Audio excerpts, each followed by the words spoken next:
Recording in progress.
Good morning, Alan, Tebuko, Butle. I see 4 members of the committee. Is it so? Honorable Kob, Kasana, and myself. Good morning, Chair. Yes, that's right. Mr. Mani just phoned to say he's on the bus. He should join the meeting fairly shortly, pretty soon. No, okay.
Chair, there's 6 members. Well, there's 7 now, Chair. We now correct. Yes, Chair. Ms. Abraham also just joined, so that's 8 members. No, okay. Yes, that's. Please project the agenda on the screen.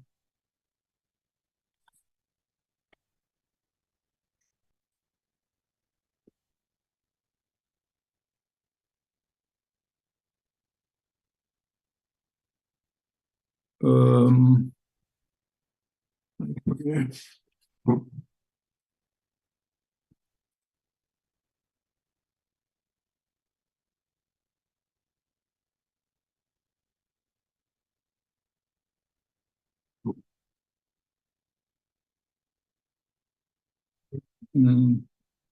There we are.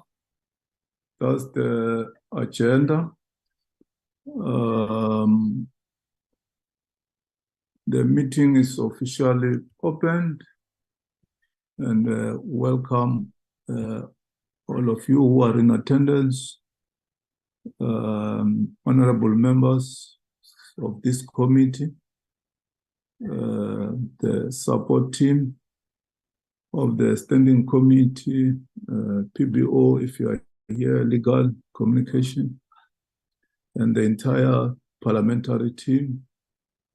Welcome officials from National Treasury, and welcome if there are other officials from entities that report to National Treasury.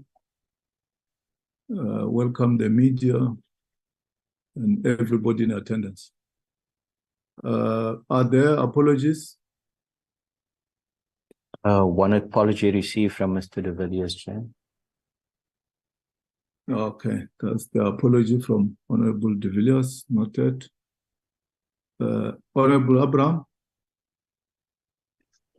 Yes, Chair, just to say that Honorable Muswale will join in at about 10:30.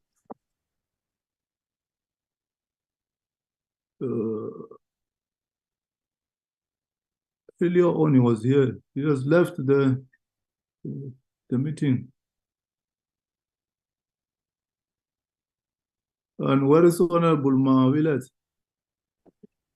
I'm still here, Chair. I just might experience a network, but I'll be rejoining again. Oh, yeah, I can see you here in the platform.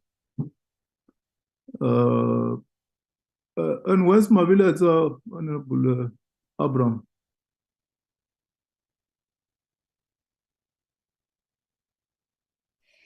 Okay, you can, if it is possible to continue, Chair, while I check here, I will do that. No, because we have to correct right from the beginning. We should not have. Alan, how many are we now? Honorable Mawilet, Chair, currently on the platform is 9 members. Oh, Nkosi Buthelezi has joined, huh? I've joined, Chairperson. Thank you. You are welcome, Sheikh. Okay, let's move to the next item. Clause by clause deliberation on the Public Procurement Bill, B18 2023. So, Alan, you say you will flight the original bill. How have you discussed with the team of Treasury? Will you flight yours, or they will flight the one that has been amended and highlight areas which have been amended? What is your agreement? Chair, maybe if, because almost the whole bill, the proposed amendments is almost on the whole bill. So I would say that they flight the A list. If I can just confirm if MP van Schoor is the one that's going to project on this. Good morning, Chairperson and Committee. Yes, we can flight the A list with amendments. Okay, please do so.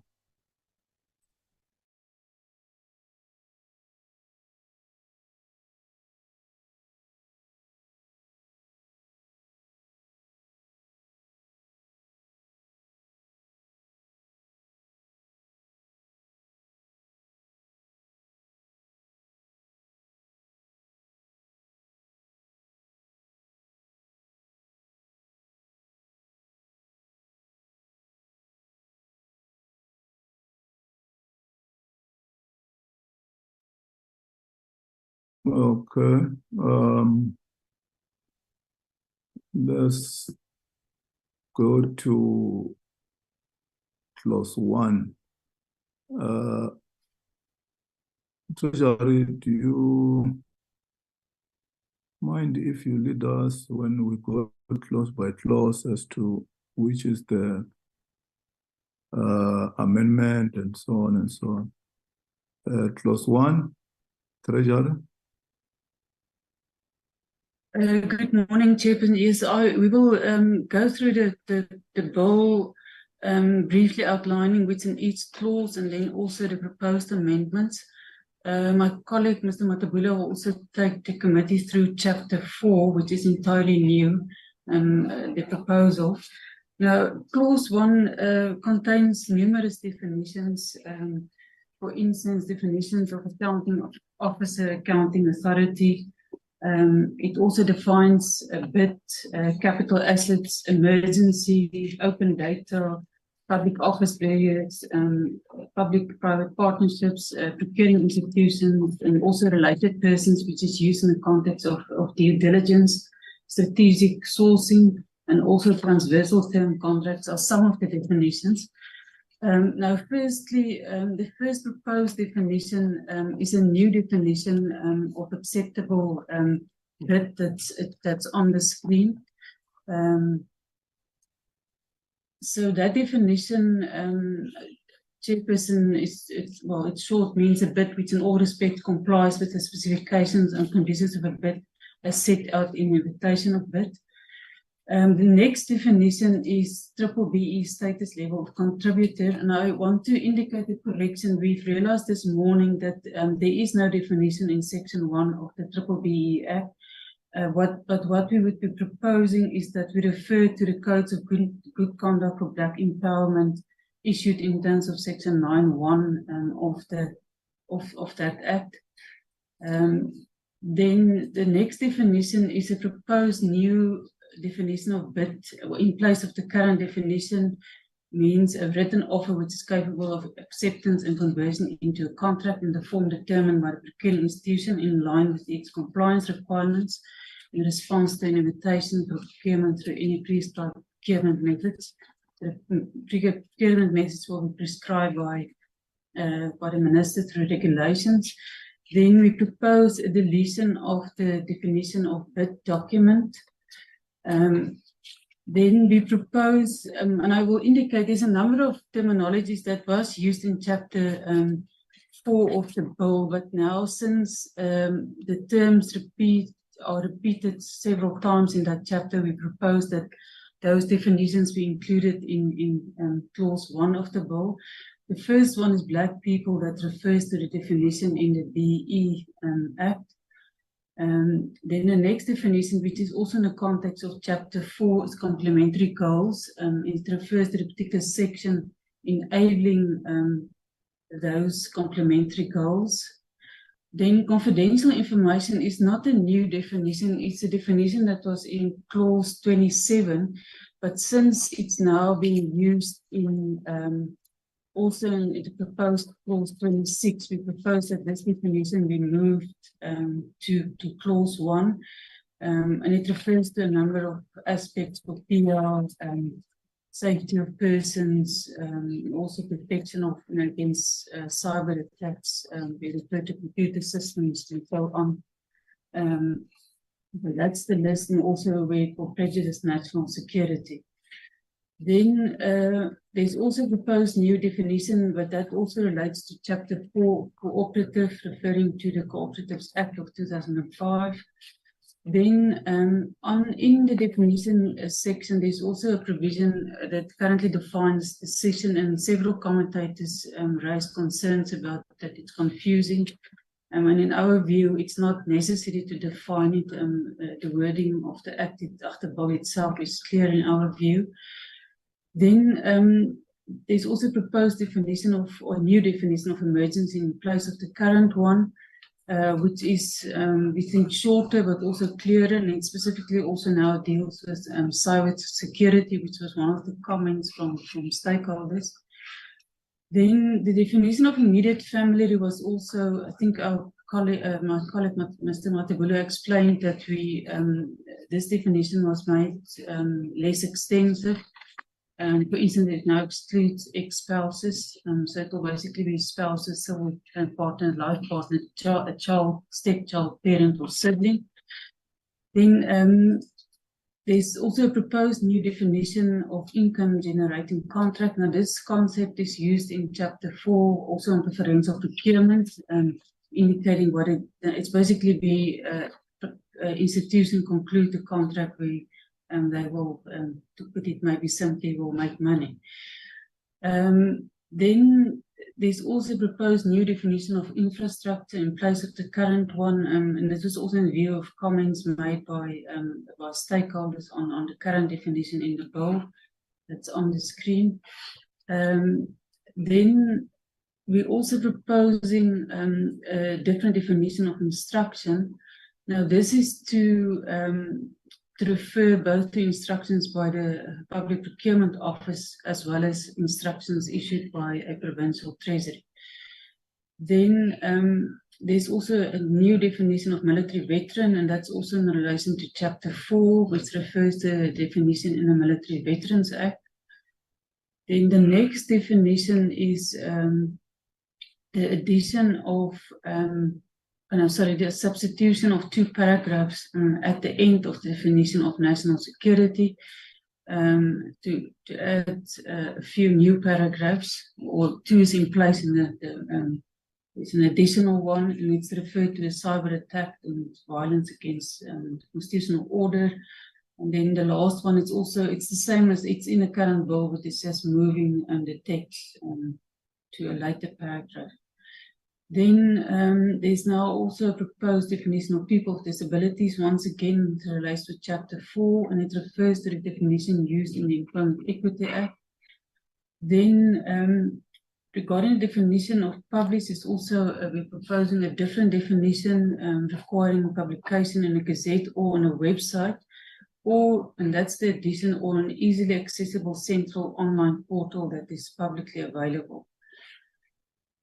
Then definition of small enterprise. Now, this definition is also in respect of Chapter 4, and it's using the definition that's in the National Small Enterprises Act. Then the definition of this act, it was in the bill, but it was in the incorrect order, so we're moving it up, and we're adding notices that's to be issued in terms of the act, because there's a proposal that the minister prescribe thresholds through notices instead of through regulations. Then there's a new definition of transformation, which we did raise, and this is used in the object clause, in clause 2, means the process of change that seeks to address the unfair discrimination of the past, which includes the achievement of socioeconomic objectives. In the proposal we submitted on Friday, it used the term the imbalances, so we're proposing instead of that we use the term unfair discrimination. Then the definition of transversal term contract, we also, in view of comments received, proposing a different definition of transversal term contract. And it's adding, so it could either be a contract that's arranged by national or provincial treasuries, or it could be where other procuring institutions have the mandate in terms of legislation to do so. And obviously, it's a contract where it's required by 2 or more institutions. Then the definition of youth also relates to Chapter 4, and we're proposing the use of the definition of in the National Youth Development Agency Act. Then lastly, which I indicated, the definition of this act was moved till earlier, and so it's therefore proposed to be omitted at the end. Chairperson, that is the proposed amendments to clause 1. I don't know if I should pause there. I just want to indicate, if you consider the proposed list of amendments, there's quite a lot of amendments to clause 1, and then a major part of the document also consists of the proposed new Chapter 4. Thank you, Chairperson. Thanks, MP. I think let's go back and discuss definition per definition so that we can move to the next clause. Let's go back to 1. Thanks. Honorable members, that's the definition of acceptable bid.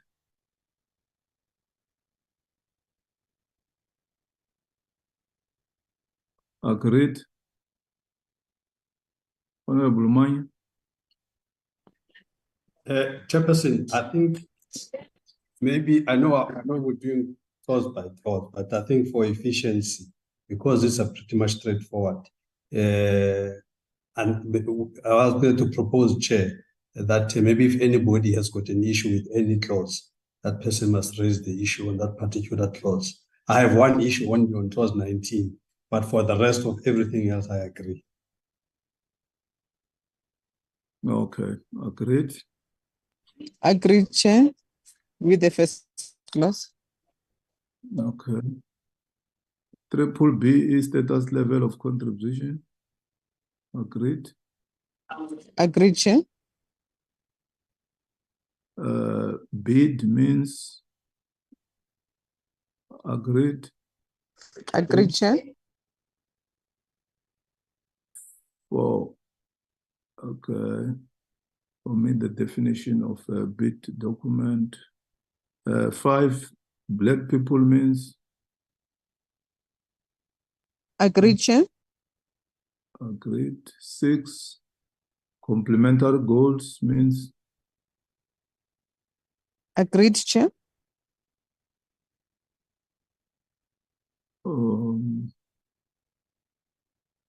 and then confidential information means there we are. Agreed, Chair. Agreed.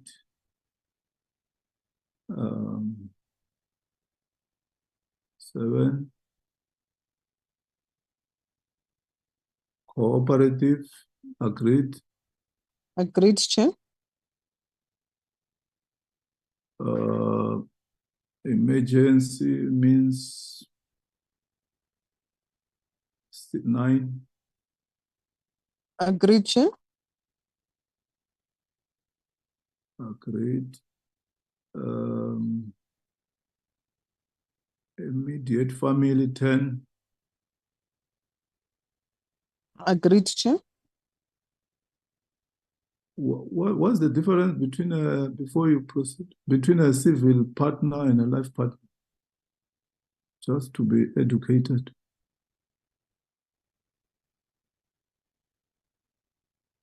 Chairperson, there's a act called the Civil Union Act, where they can enter into it's similar to a marriage. So it's not the same as life partners they can register,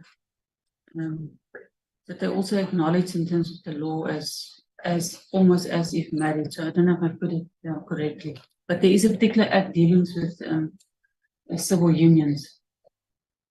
Mokwapeni. But instead, Okay, there are many definitions. Okay, agreed. agreed, Chair. Okay, so then we go to is it 11? Income generating contract. Agreed. Agreed. 12, infrastructure. Agreed. Let's go back to 12. There was an issue of IT that was raised during public hearings. Is it here? Physical and systems, including digital and analog.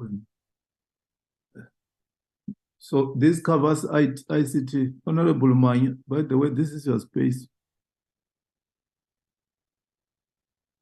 MP and Matebula, all what you are defining is IT. Digital. Of this.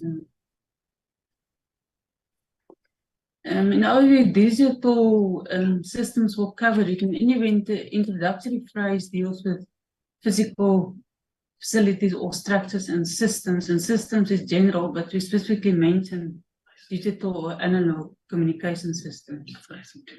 That would be ICT. Okay.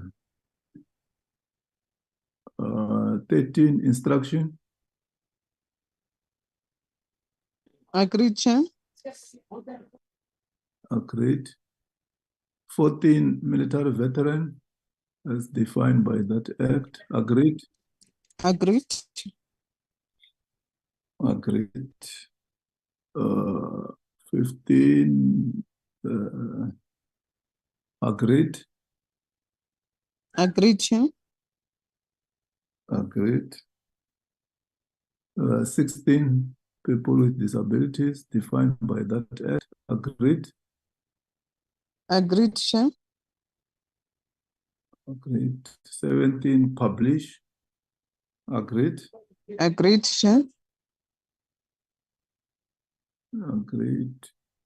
18, small enterprise as defined by the act. Agreed. Agreed, Chair. Agreed. 19, this act. Agreed. Agreed, Chair. Agreed. Still in 19, transformation. Agreed, Chair.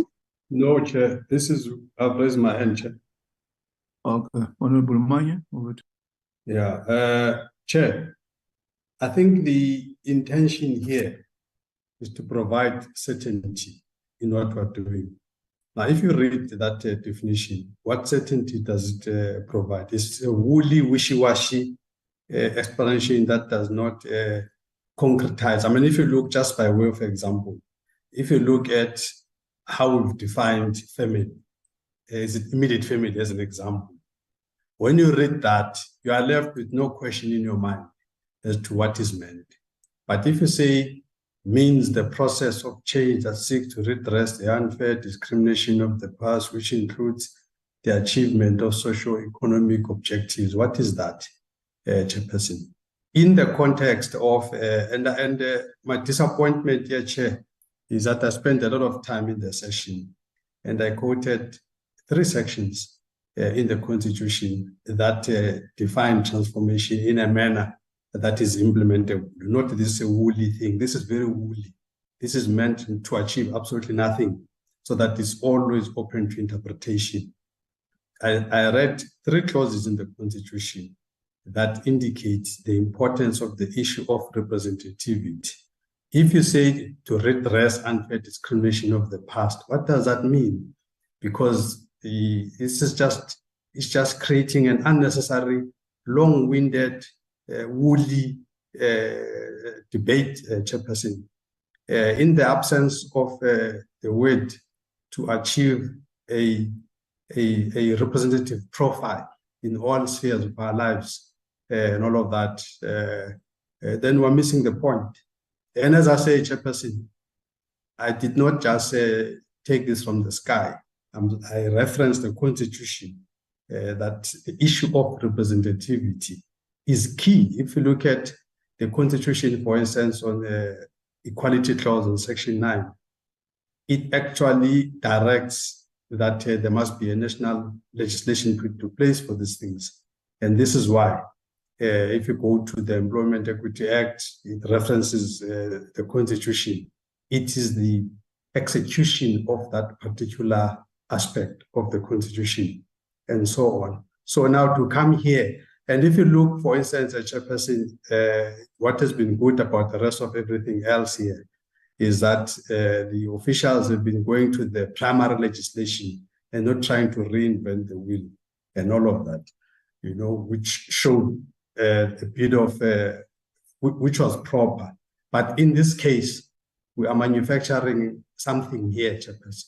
And I'm saying, if you are going to manufacture something, but use the terminology that is understood, where this particular matter is dealt with, the primary legislation that deals with it, which is Employment Equity it's a numbers game, Chairperson. If you look at transformation of the business sector, we go to the JSE as an example and check how many black companies are there. So it's a representativity issue. It doesn't matter what you do. When you look at the corporate sector, even public service, you look at the employment profile. That's what you're going to be looking at. That's exactly what we're trying to do here. I mean, even the subcontractors that we're going to be putting in here that we'll be dealing with.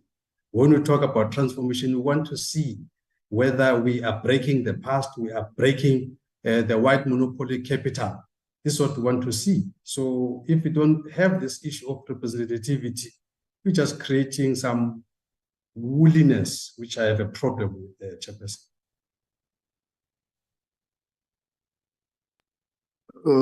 Thanks, Honorable Manye. Is there no definition in the BBB Act as to what transformation is all about? Treasurer.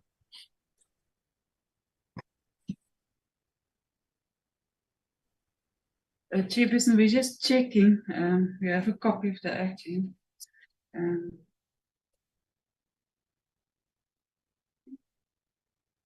There's a definition of broad-based black economic empowerment. I don't know if I must read it. It's quite a long definition. That all we can see if we can flight it, maybe, Chairperson. Okay. Just a second.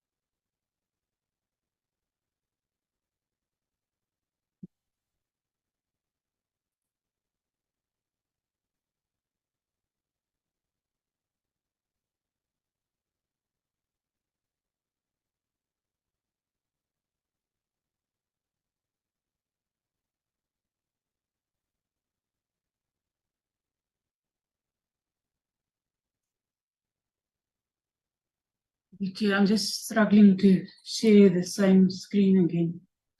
Let me do this. Maybe we can just read it. Okay, it should be visible. It's coming now. Honorable Manye, you must say through the chair. Maybe you can read it. Because I'm chairing the meeting. Apologies. Thanks. Okay, there we are. Take us through that definition. Broad-based black economic empowerment means the viable economic empowerment of all black people, in particular women, workers, youth, people with disabilities, and people living in rural areas through diverse but integrated socioeconomic strategies that include but are not limited to increasing the number of black people that manage, own, and control enterprises and productive assets, facilitating ownership and management of enterprises and productive assets by communities, workers, cooperatives, and other collective enterprises, human resource and skills development, achieving equitable representation in all occupational categories and levels in the workforce, preferential procurement from enterprises that are owned or managed by black people, and investment in enterprises that are owned or managed by black people. Can I come in, Chair? yes, Honorable Manye. Thank you, Chair. Right. You see, okay, let's look at even A. It's a point I was making. If you go to A, you can see increasing the number of black people that manage. You see, this is what this thing is about. Even if you look at F, investment in enterprises that are owned or managed by black people. So this thing is up. I mean, the starting point, Chairperson, that we must all understand is that the starting point of broad-based BEE and transformation is that Black people, which are defined there to mean African, colored, and Indians, Black people have been the ones that have been excluded. So if you are saying transformation, you then say, how do we change this thing to reflect the general population of South Africa? This is what we're trying to do. And this is why, Chairperson, with this issue of representativity, in the Employment Equity Act, they don't even use the population demographics. They use economic active population to try and to be fair, because with economic active population figures to indicate representativity, you only include only those people that, given an opportunity, will be able to do something. Other people, for instance, let's say somebody is paraplegic, for argument's sake, or I don't know, or somebody has lost his mind or whatever. Those people may be in the population demographic, but in terms of being able to do anything, because of those kinds of situations, may not be able to. This is why economic active population is a sober tool, it's a rational tool, and all of that. And it does not exclude anyone, it includes everyone. So therefore, when you talk about transformation, Chairperson, you are seeking to achieve the economic, you are seeking to reflect the economic active profile of society. This is what we're trying to do. Now, if you go to a definition as we have it there, it's very woolly. You don't know where you are headed, Chairperson. And I'm saying here that we've been saying, and the reason that this matter came up, it's because the argument was that transformation means different things to different people. Now we've just doing more of the same. We have not said anything here that brings certainty. So that we say, doesn't matter what you think and all of that, but here's what is the position of the prescript. And I'm suggesting here, Chairperson, that the position of the prescript must talk to the issue of representativity. And as I say, this is not a Manye saying this. As I said last time, if you go to the records, you will see I made 3 references to the Constitution that talk to the representativity issue in dealing with transformation. So why are we shy when we get here to have the term that talks to a representative profile in terms of economic active population? Why are we shy to do this? Unless we're not serious, we're just playing games here. So, Honorable Manye, what you are suggesting is that we define transformation as it is defined in this Act under the clause of triple BEE. So we should have a cross-reference. I'm saying, Chairperson, this is too much to put in a definition. That all of this can be encapsulated by finding an expression that talks to representativity. That's all that I'm asking for. And then all of this will be nothing that is currently put in the proposed definition should go out. Nothing, all of that is fine. But all of it is woolly, is incomplete. For it to find expression, it must have something that says all of this to achieve a profile of South African society that is representative. That's what we're trying to achieve. Then we've transformed. If we continue to have Irish coffee situation, Chairperson, where you just get a sprinkling of blacks at the top and a white thick layer, we get a thick white layer and then a black mass at the bottom. That's what we're trying to transform. We want to have a milk coffee, if you like. We don't want Irish coffee. We want coffee with milk. That's what we're trying to do, so that the whole thing must reflect South Africa. This is what we're trying to do. So as long, I might not win this debate, Chairperson, but as long as you don't have the word representativity, you must know that we're playing games. Okay, let me give the team enough time to rework what you are suggesting. We'll come back to it later. After all, today we might not finish the clause by clause. This is quite a long bill. We have allocated 2 days for this bill. Okay, let's go back to the previous screen.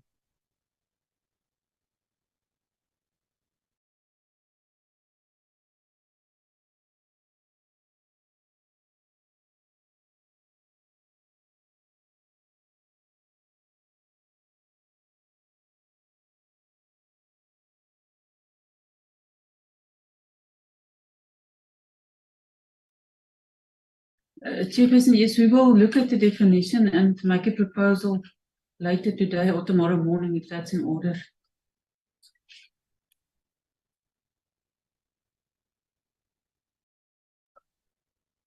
Sorry, MP, I was attending to something. What were you saying? I missed you. We were. Sorry, Chairperson, yes, we will look at the definition and make a proposal later today, or if it's fine tomorrow morning, the definition of transformation. Okay, no problem. Let's go to the next clause.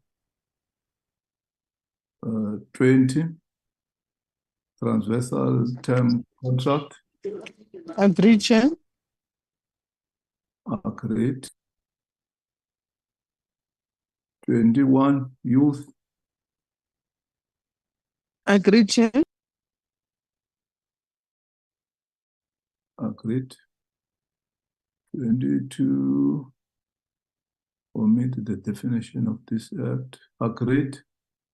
Agreed, Chair. Agreed. Then we come to clause 2. Back to you, MP, and your team. Thank you, Chairperson. Clause 2 contains the objects of the Act. So in the first part, we cross-reference section 195, 216, and 217 of the Constitution that it provides for treasury norms and standards. And also then secondly, we deal with the issue of a preferential procurement framework. Then in sub 2 is indicating what kind of things should be given effect through these norms and standards. And in 2A, we had used the reference to a value for money, which we now propose to be replaced by the terminology in that's on the screen, saying to ensure efficient, effective, and economic use of public resources through, among others, the assessment of costs, benefits, and risk. And this is language used in section 195 and to some extent also in 217 of the Constitution. So that's the amendment to clause 2. Then there's also the other side. Sorry, it's not your fault. It's my fault. There is something, honorable members, that has been raised by colleagues who are in the security cluster. It nearly skipped my mind here. They are raising the issue of procurement by other means, say defense, police, I think intelligence and other security cluster organs, where they talk of limited bidding procurement that occurs during emergency. I think emergency situation is catered for here. Urgent cases, and national security strategic sourcing. So I'm not sure how are we dealing with that. If it is provided for, you can so indicate. If not, how do we deal with this in a manner that the bidding should not jeopardize or undermine South Africa's national security? Are we dealing with it here under definition where we talk of procurement by other means, or it is provided for in other sections moving forward? Back to you, Treasurer. Yeah, good morning, and good morning to the honorable members. William Atebla.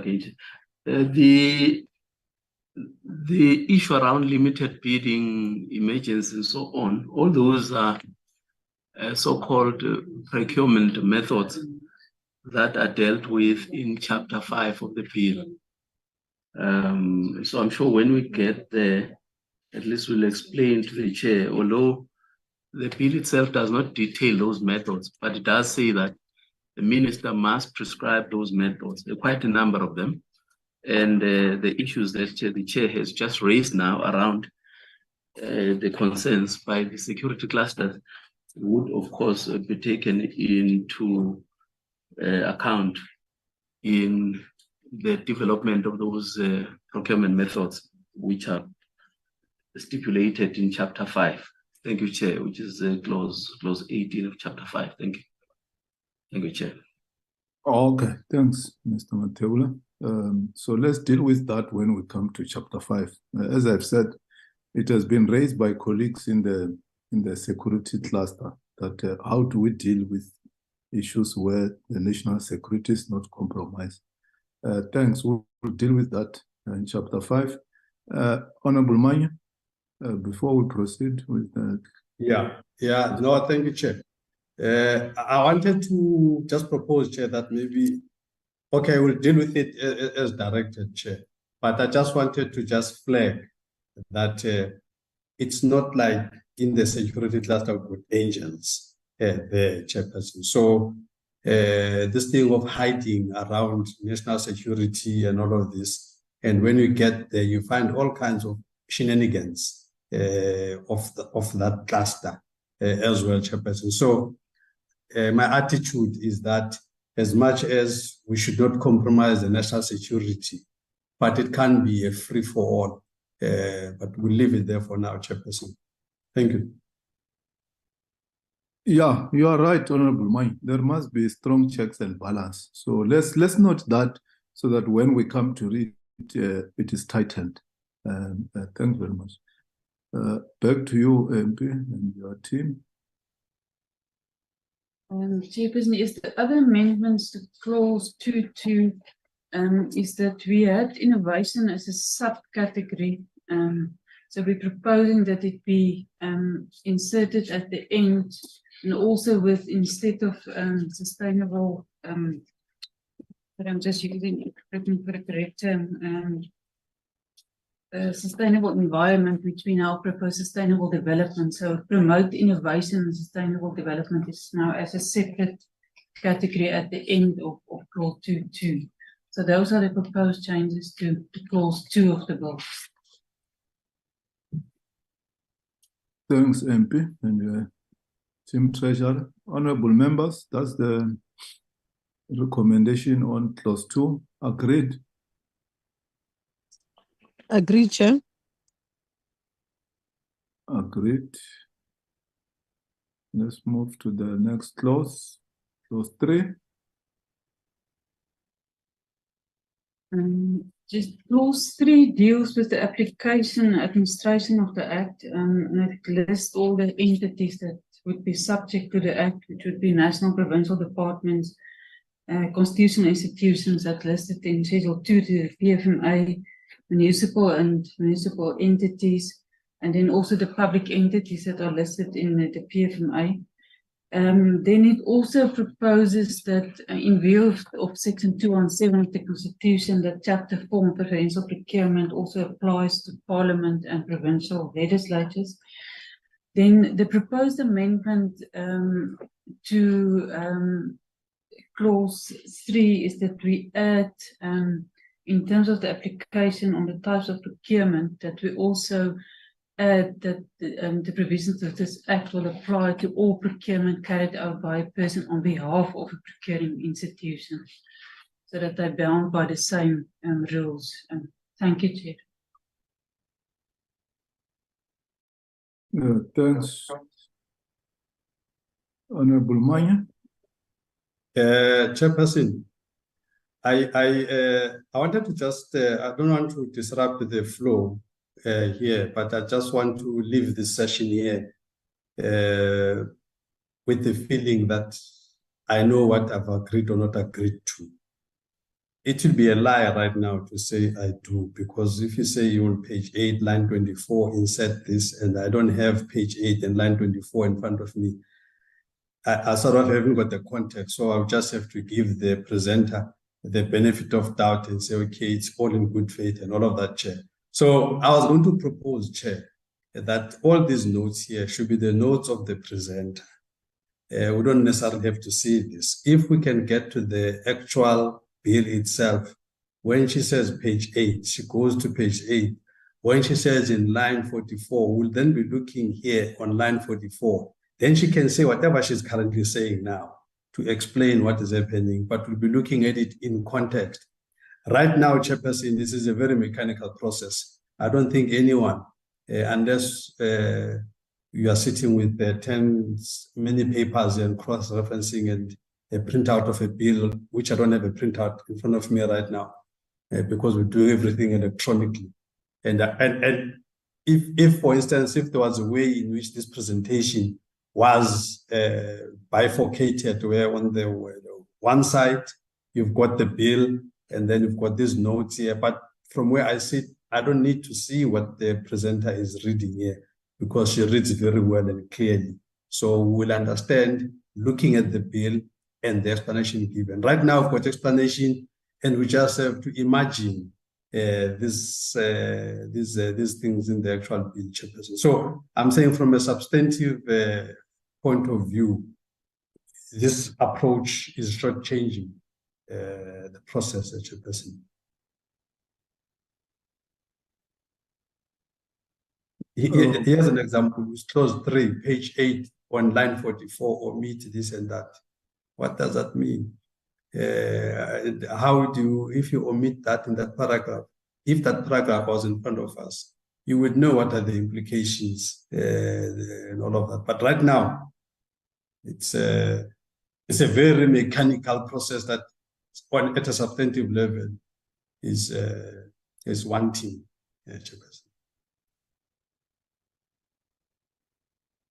Okay, Honorable Manya, let me revert back to MP and the team. You have heard what Honorable Manya is raising. How do you make a provision for that?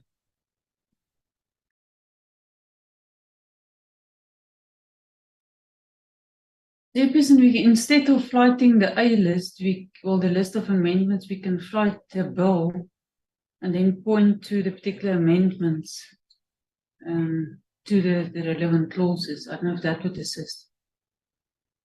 Yeah. Through you, Chair, that would be it for me. Okay. Okay, let's take that route, Trim Treasurer.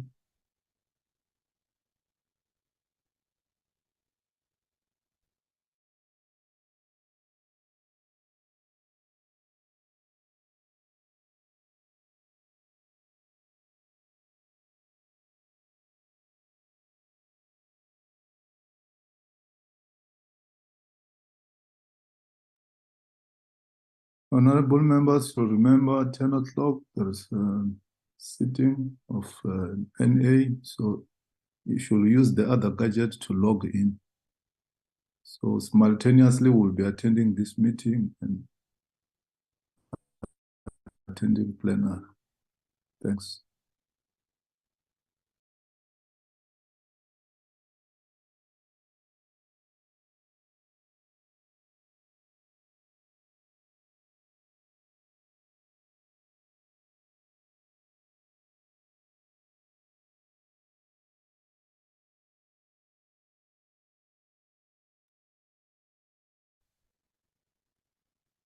Chairperson, this is the last clause that I dealt with. It's clause 3 of the bill. So the first couple of amendments in the list was just to adjust the and so on. But the only substantial amendment is to, on the screen, if you see 3.3, we're proposing that we add the paragraph C, which says all procurement carried out by a person on behalf of a procuring institution. For you, Chair, I don't think we're looking at the same thing. Where's 3.3 here? Right.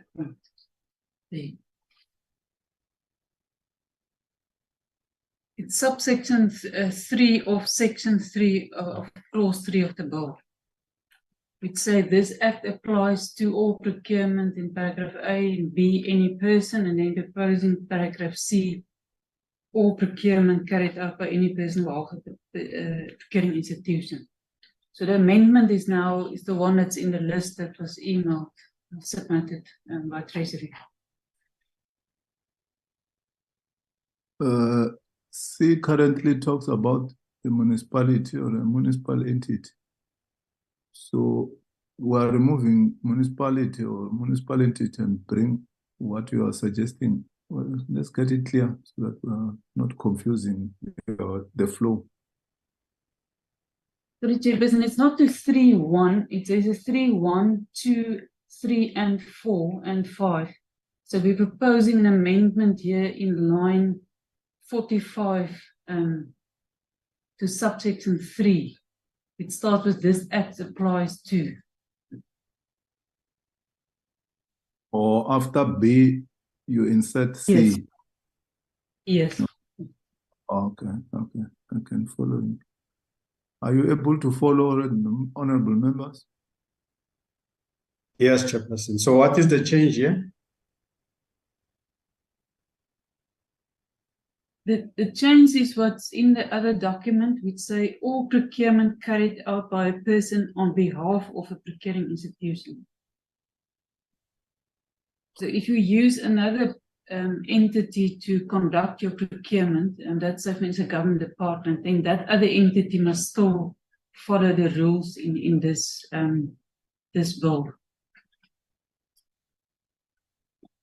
Is it possible, MP, that we get the document that we have, or there will be challenges, so that we are able, if it can be sent to Alan and then or Bushle, and they send it to us on our WhatsApp or email, then we are able to move at the same wavelength, so that we don't read somewhere, we don't see. Now that we are in the bill itself, it will be difficult to project two screens at the same time. So if it is email it to Alan and then forward it to all of us. Chairperson, this document is the bill as tabled in Parliament. And then the other document was a document that Alan sent last night to committee members, and that I flagged earlier. So this document is the bill that was tabled in June in Parliament. Is this the document you want me to email to Alan? Okay, if we have the other one, it's not a problem. Chair, sorry to interrupt. I emailed the document at 7:27 last night. So if members can just check the emails for that time or after that time. Okay. Honorable members, let's check what is in our emails so that we're able to follow. Now that we have gone back to the bill itself and cross-reference with the other bill, the other document that was sent to us last night. Okay, are we still under 3 or we're moving to the next clause? Where are we now? Under A, and we are adding C. Okay, please proceed, MP and your team. Thank you, Chairperson. So can I move? I finished with clause 3, the amendments, which I explained. Can I move to the next clause? Yes.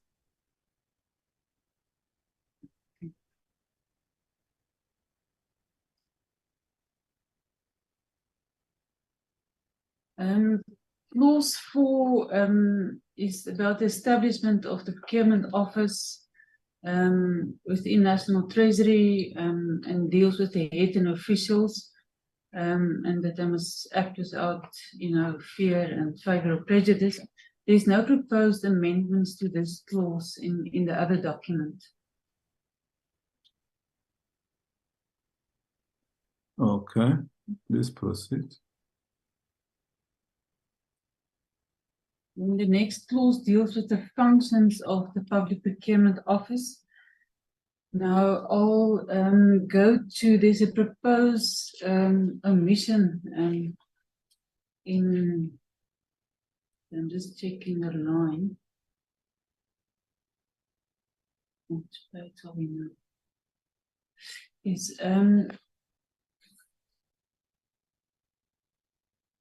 so the amendments that we are proposing is to omit paragraphs B and C.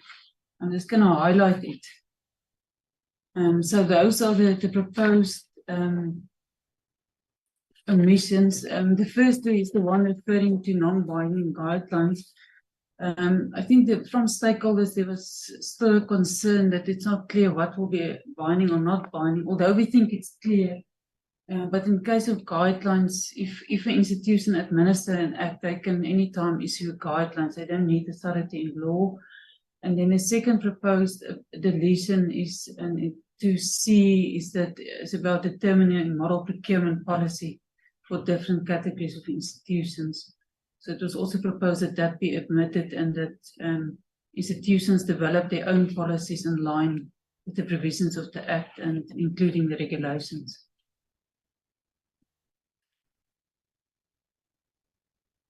So those are the amendments to clause 5, Chairperson. Let me get it clear in terms of the policy. So each and every government institution, you are suggesting that it should have its own procurement policy, or what are you saying? That is the proposal in the current bill, but we had this provision that would enable the procurement office to develop a model procurement policy that the institutions can use. But it's proposed that we omit that or that provision that there should be no model procurement policy prepared. And anyway, it would be optional for institutions to use it. And the PBO can still do it. They don't need authority in law to do that. Okay, we'll have to discuss this so that we have a clear understanding. Honorable Abraham.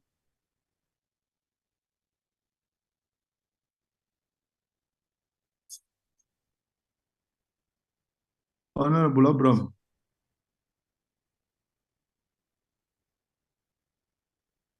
Okay, in the meantime, let me take Honorable Manya. I'll come back to Honorable Abraham. She seemed to have a problem of connectivity. Honorable Manya. Yeah, Chair, I don't see the harm in keeping these provisions here. Because as I say, we're trying to provide certainty. Maybe on C, in order, if I hear the presenter very well, excuse me, I just haven't got the name here, so I'm not, I'm not being discourteous, just calling you a presenter. If Chairperson can remind me the name of the presenter, so I just will call it the presenter. But for now, if you look at C, maybe if we could say determine a model where appropriate, just so that it's not too rigid. But at the same time, if you did that, no one must say to you, there's nothing in the Act that says you can do this, because this helps to close a loophole. So if you remove this, you are actually introducing a loophole, because you're going to have, let's say, AfriForum, for instance, that like to litigate on everything.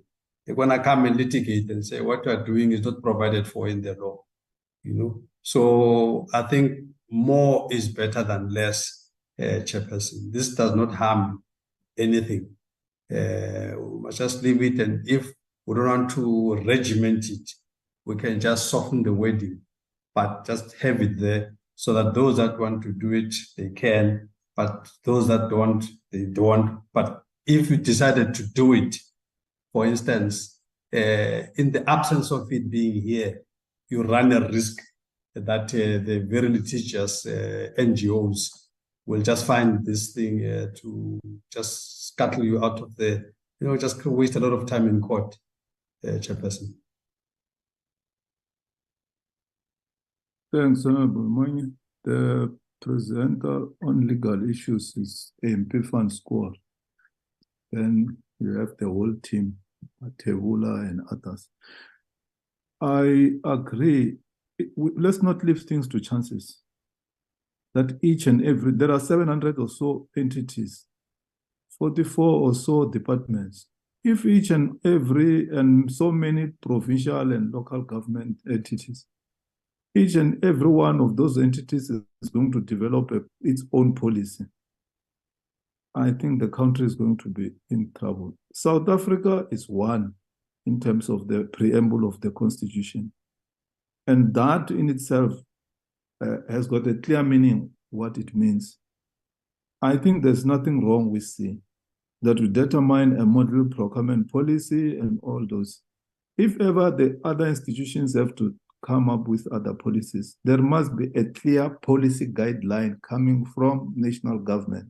And I think Treasury is the lead department.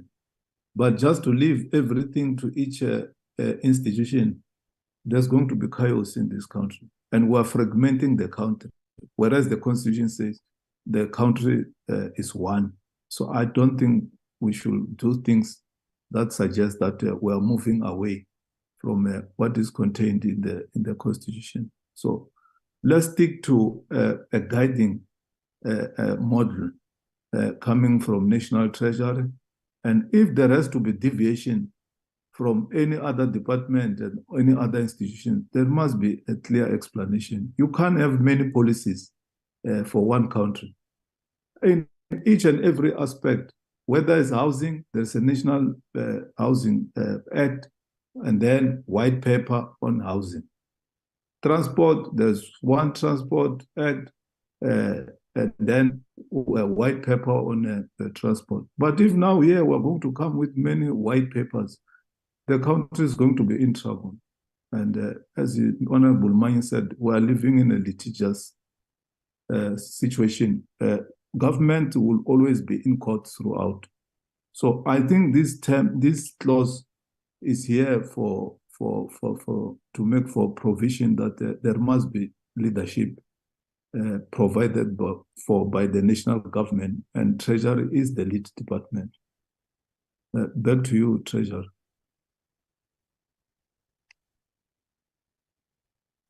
So, Chairperson, then we remove the proposed deletion of paragraph C. I'm not sure about paragraph B. Is the deletion of that one in order? Yeah, C is in order. It should be left here in the bill. B, honorable members, do you want to comment? Through you, Chair. Chair. Okay. Honorable Manyi, then Honorable Abraham. Yeah, maybe can we just get as to what is the issue with this? Those that say it must go, what is the motivation for that? What is the offending? Why is it offending by being here? Just so we understand what we are going to lose out if we say, okay, it must go. How is it offending? Thank you, Chair. Thanks. Honorable Abraham. Yes, Chair. I'm sorry I got dropped earlier on. I am on the issue of the Public Procurement Office, Chair, and I seem to remember that exactly on the issue that you are speaking on, some stakeholders had issues with the local government also getting centralized to or in National Treasury. I would like the National Treasury team to just talk to that, because in the meeting where that was raised, I think there was no reverting back to National Treasury per se. We continued ourselves with our own comments. Thank you, Chair. Thanks, Honorable Abraham. National Treasury, back to you.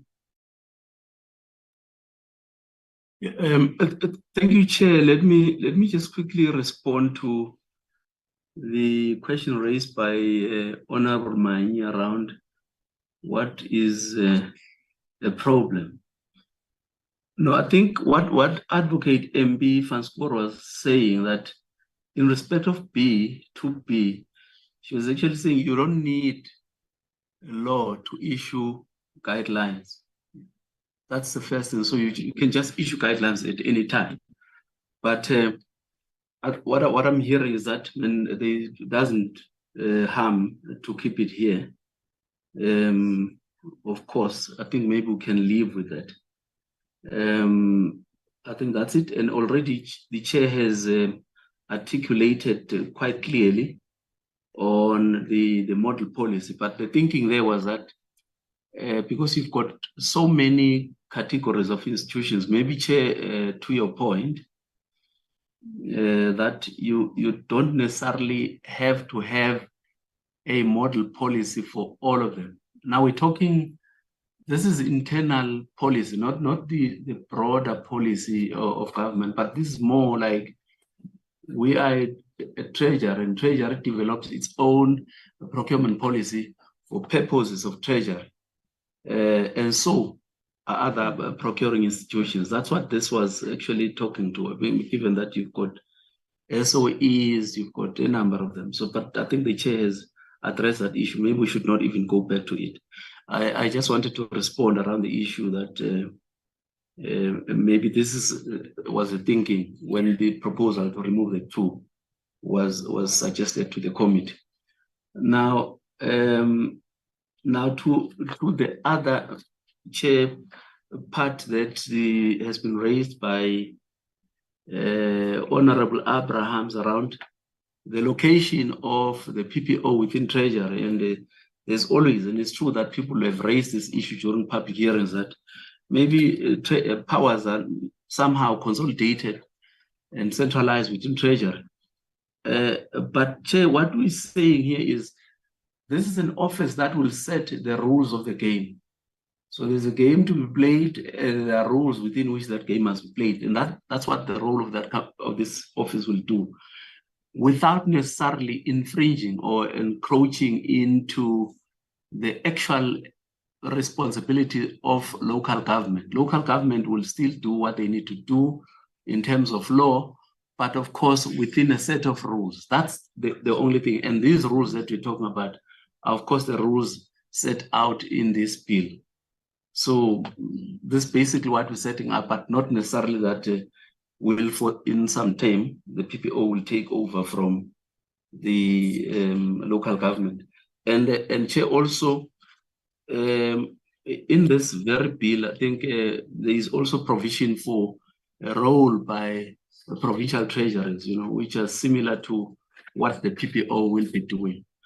And I'm not so sure, Chair, if we're addressing this issue here adequately, but of course would be guided. And in our presentation on 2 occasions, Chair, the other week and last week, we did indicate that at least other than what is already provided for in clause 4 of the bill, as Treasurer, we couldn't come up with an alternative to say perhaps you need to have the office of the PPO outside the Treasury, which is what people have been raising around independence and so on, or even have a number of other PPO offices across the country. So I thought I must just talk to the chair, and but I'm not so sure if it really addresses the question that has been raised. But of course, it was a concern. Thank you, Chair. Thanks, Mr. Mateula. I think in terms of the PPO will be located in National Treasury. We can't have so many PPOs in all the departments, all the entities, So I think we've passed that stage. Let's agree that there will be a PPO as is defined here, and be left, but remove non-binding, because guidelines are guidelines. But if you move further to say non-binding, it brings another challenge. So let's leave B and C, but remove non-binding and have the sentence as it is, the sub-clause, and then leave C as it is. Honorable Mine. Yeah, Chairperson, I think I don't disagree with anything you've said so far and what you just said now. I'm just making a different point. Chairperson, you know, I think what we're dealing with here with this BNC in particular, I think we're dealing with the tension that was in the PPPFA, I think section 2 versus section 5, where the one section, the minister may make all kinds of regulations, etc. But another section will then say the organs of state may do their own thing. This is a case that went to the Constitutional Court, that the application of those two sections had a bit of a tension. Now, I think this year is especially trying to address that so that you centralize and make it uniform. But I'm just thinking about it, Chair. I'm thinking as I'm talking here that because of the nuances in the different sectors and all of that, it might just make sense so that we don't get a PPO that is going to just come from the blue and say you shall do it this way because I say so. So I think really, Chairperson, if we are being honest with the situation on the ground, there has to be a level of consultation on C, that maybe in consultation with affected organs or whatever, then you can do this, determine a model of procurement, Chairperson. I think this is, we have to have something like that so that you don't have somebody sitting in Pretoria or sitting in Cape Town coming up with all kinds of, you shall do it this way, you shall do it this way, because I have the power in law to tell you how to do it. And you find that you've got subject matter experts, sectorial experts that say, well, in this sector, things work differently. So I think we need to find a way in which we don't take the power away from the procurement officer, but at the same from the procurement office, but at the same time, we don't just create an irrational interference on some of the specialized areas. So the word consultation there, I think it will help to deal with that conflict, Chairperson, on C.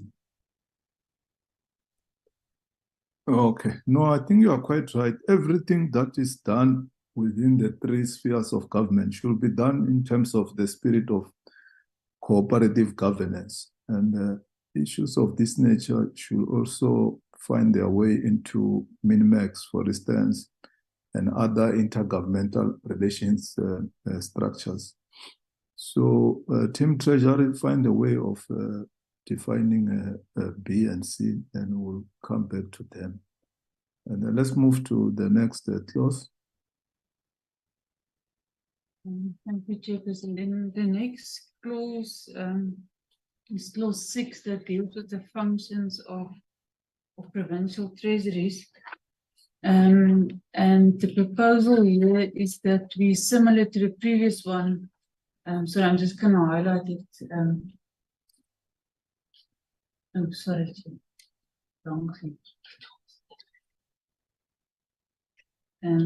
That we also, in the case of provinces, delete this provision, that I assume that given the input on the clause for the procurement office, that this should not be omitted, but that you remove the term non-binding. Then there's also a proposed deletion of this clause, which would empower the provincial treasury to review a procurement policy that the institution applies, and to advise them on amendments for purpose of compliance.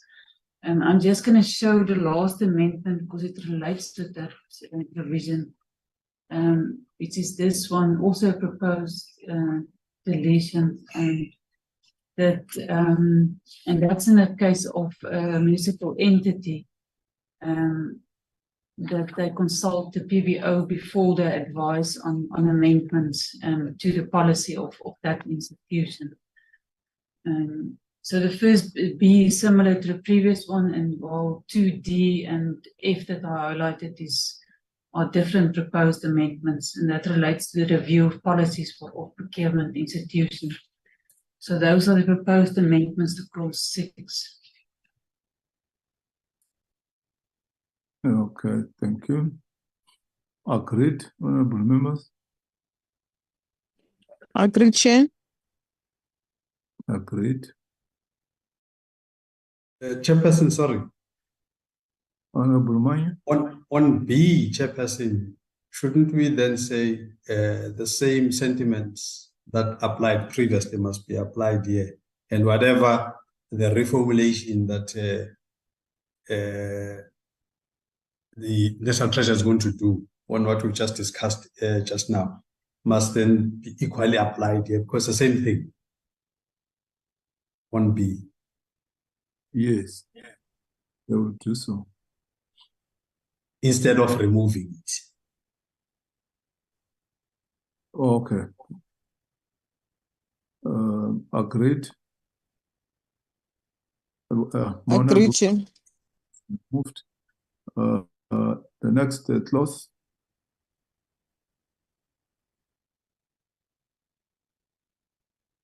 Clause 7 deals with decision making. I think it's just in reinforcing the fact that the decision whether to procure all procurement decisions lies with the procuring institution and the accounting officer or the accounting authority, which I think is also quite pertinent for municipalities and municipal entities. So they also make the decisions on procurement.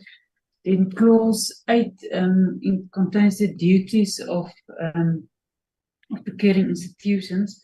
Now, the first proposed amendment is to delete the wording here, is to simply provide that they must implement the system, a procurement system that's envisaged in Section 18. Now, Section 18 provides for the minister to, by regulation, to determine a procurement system. So they would not be required to develop the system. They must implement the system that the minister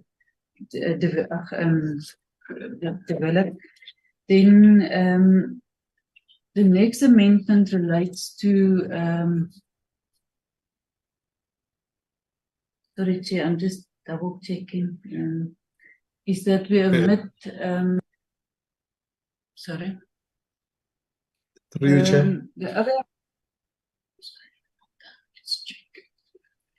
Good. sorry, Chair, still some other amendments to clause 8. Should I complete that? Or? Okay, please complete 8, then we'll allow Honorable Manya to come in. Then it's proposed that these clauses also be deleted. Now, the first one is requirements that that will be done through regulations, and we say it should not be in the bill. And the second paragraph E, the requirement to comply with the prescribed thresholds that the minister determined is elsewhere it's in chapter 5 of the bill. So we thought it's unnecessary to stipulate it here. And then the last amendment is we're also proposing, and I think it's quite it's a technical amendment, that this paragraph be omitted, because in our view it's unnecessary to say that section doesn't apply, because it deals with the reconsideration of decisions where a particular bidder might challenge the decision to award, not to award a bid to that bidder. So those are the proposed changes. Thank you, Chair. Thanks. Honorable Manya. Yeah, thank you, Chair. No, Chair, I just wanted to beg the indulgence of the presentation here to quickly look at that section 18. If you say develop and implement an effective as so now we're not giving anybody any option. You don't develop, you just implement what is in section 18.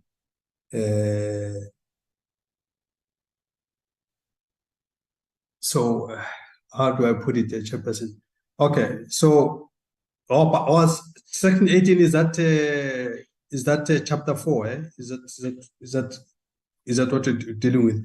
It's just that in my head I just didn't have a quick reference to this chapter 18, so that I know that, because what we're doing here, we're putting a straitjacket Chairperson.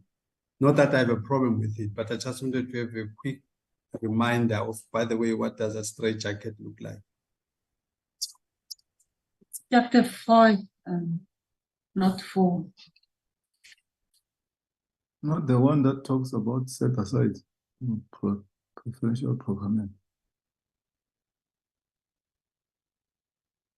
Okay, back to you, MP, and the team.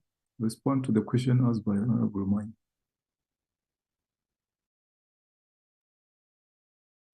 Thank you, Chair. What is actually meant by the proposed removal of the word develop in clause 8? It's because the development that we're speaking about would be prescribed by the minister in terms of clause 18. So basically, a system of procurement that all procuring institutions must implement would be prescribed as of course provided for in clause 18, which is in chapter 5. So the procuring institutions now, these are departments and so on, all they need to do is to implement that system, but not to come up with another system, Chair, which is what we were speaking about earlier on around different systems and so on. So that's what the proposal is. You take out develop, but of course you leave implement that system which the minister will prescribe in terms of the 18. That's basically what it means. Chairperson, thank you very much. Yeah, you are right, Mr. Mateola. We dealt with that earlier on when we said not each and every institution should develop its own policy, so on and so on. National government will develop the policy and the guidelines. So I think it's in line with what we discussed earlier. Agreed, honorable members? Agreed, Chair. Agreed. The next clause.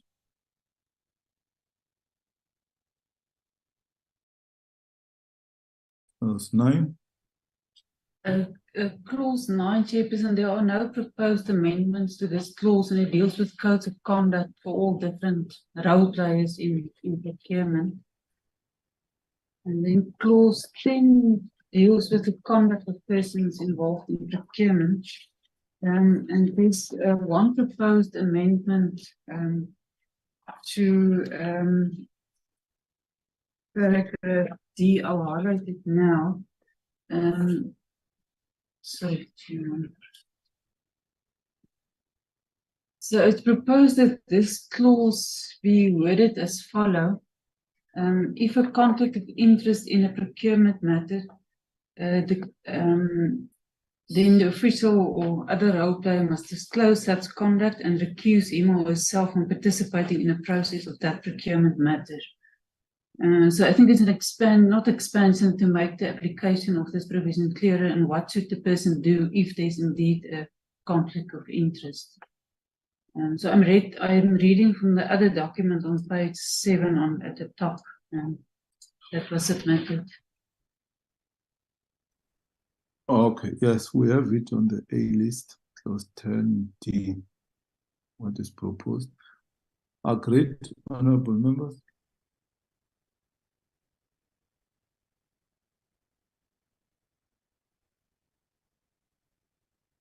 Agreed? Agreed, Chair. Agreed, Chair. Agreed. Next clause. Then clause 13 deals with due diligence and declaration of interest.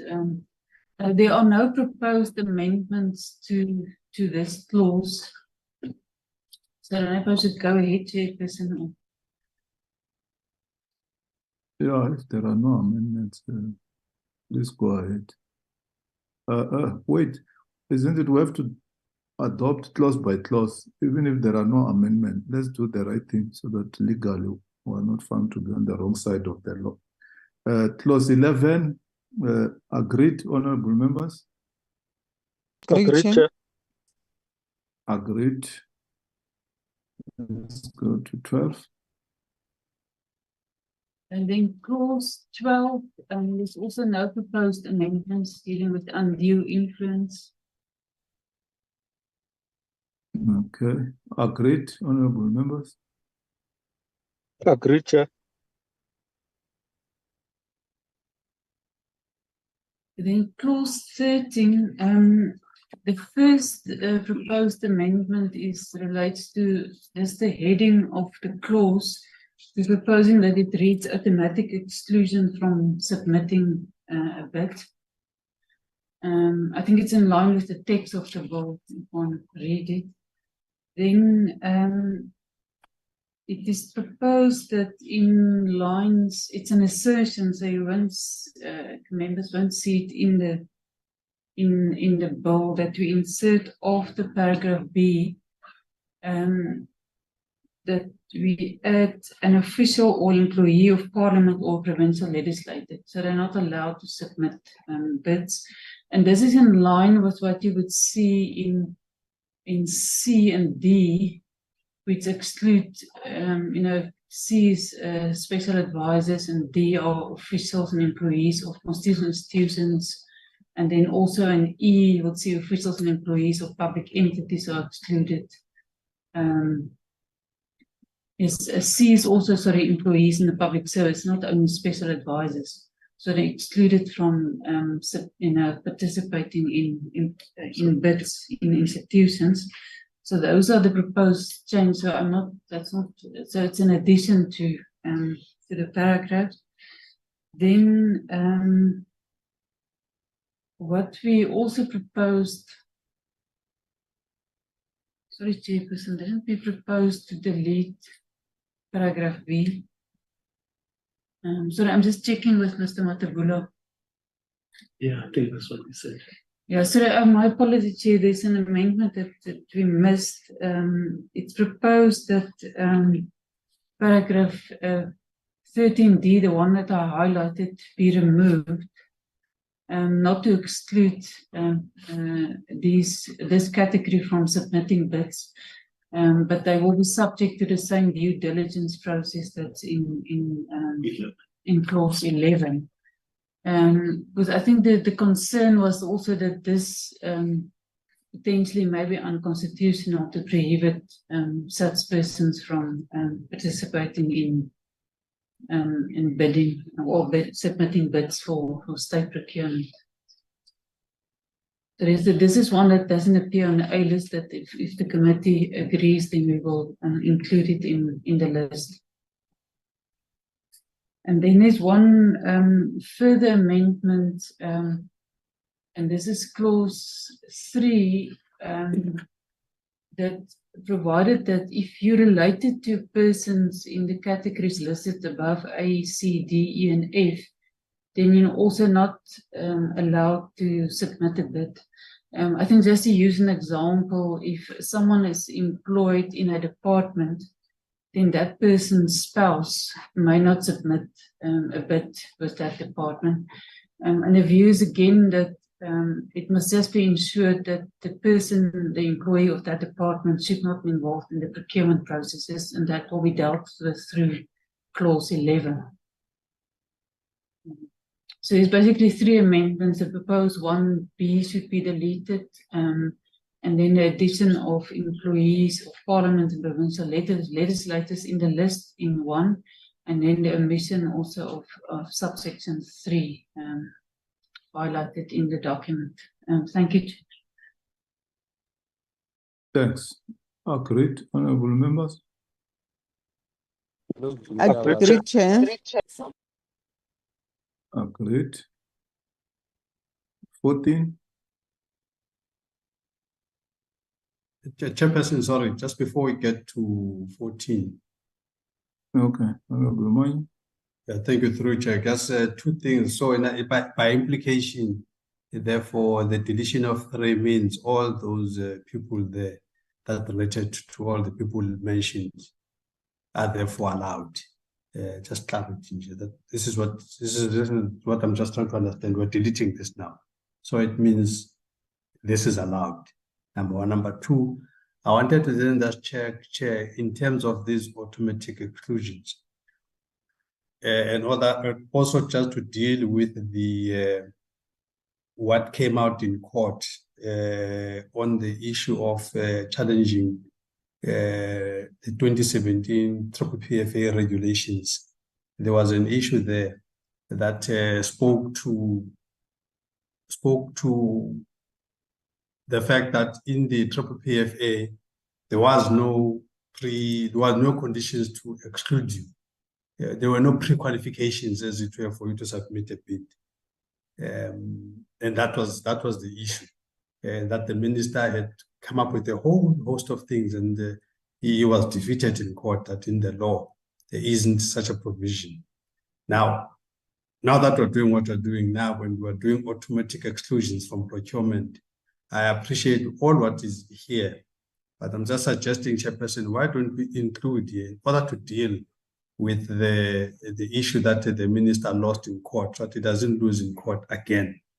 Then we put it here, that we put a line here that talks to a prescribed BE rating level. In the definitions here, Chairperson, we've got all kinds of rating levels. We can deal with the particular detail, maybe at a regulation level, but I think we should provide for it here in law that,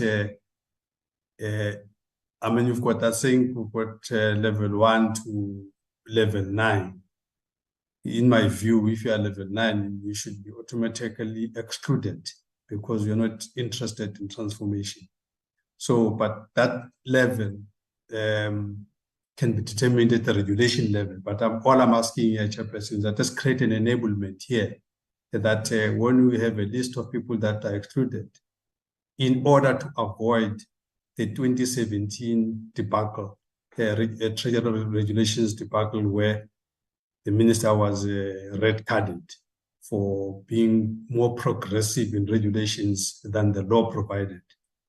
That we do it here now. We provide, because now we're fixing, we've repealed repealing PPFA, we're strengthening the weaknesses that were in PPFA, and this is one of them.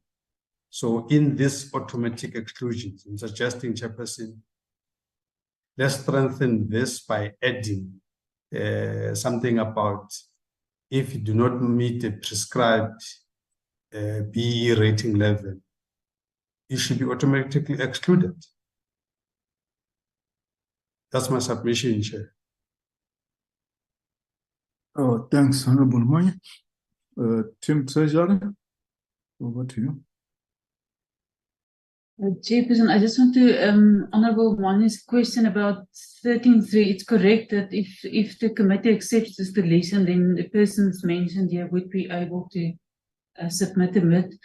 And then just a correction, the A list was correct. We actually proposed that paragraph B1, the one above, 1B, be replaced by the one referring to employees and officials of Parliament and provincial legislatures. So it is actually, there is a proposal to remove the content of B and replace it with something else. I don't know if my colleague want to respond to the question about automatic exclusion of people not having the required level of BE.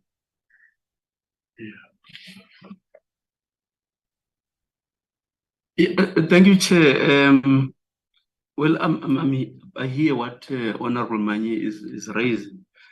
The only challenge, but of course the committee, I'm sure, will also look at this at a practical level. There are two things. The first one is, if you look at the BE status levels of bidders, you do find that there is a level 1 status level. But when you look at that company, you scrutinize it, you find that the company does not embrace transformation, as it were, because the BE scorecard has got certain elements.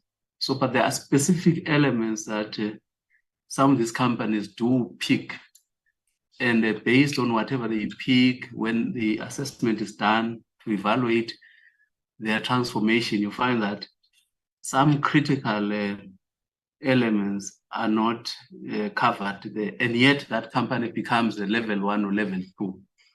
So that's the first thing that I think we just need to think about.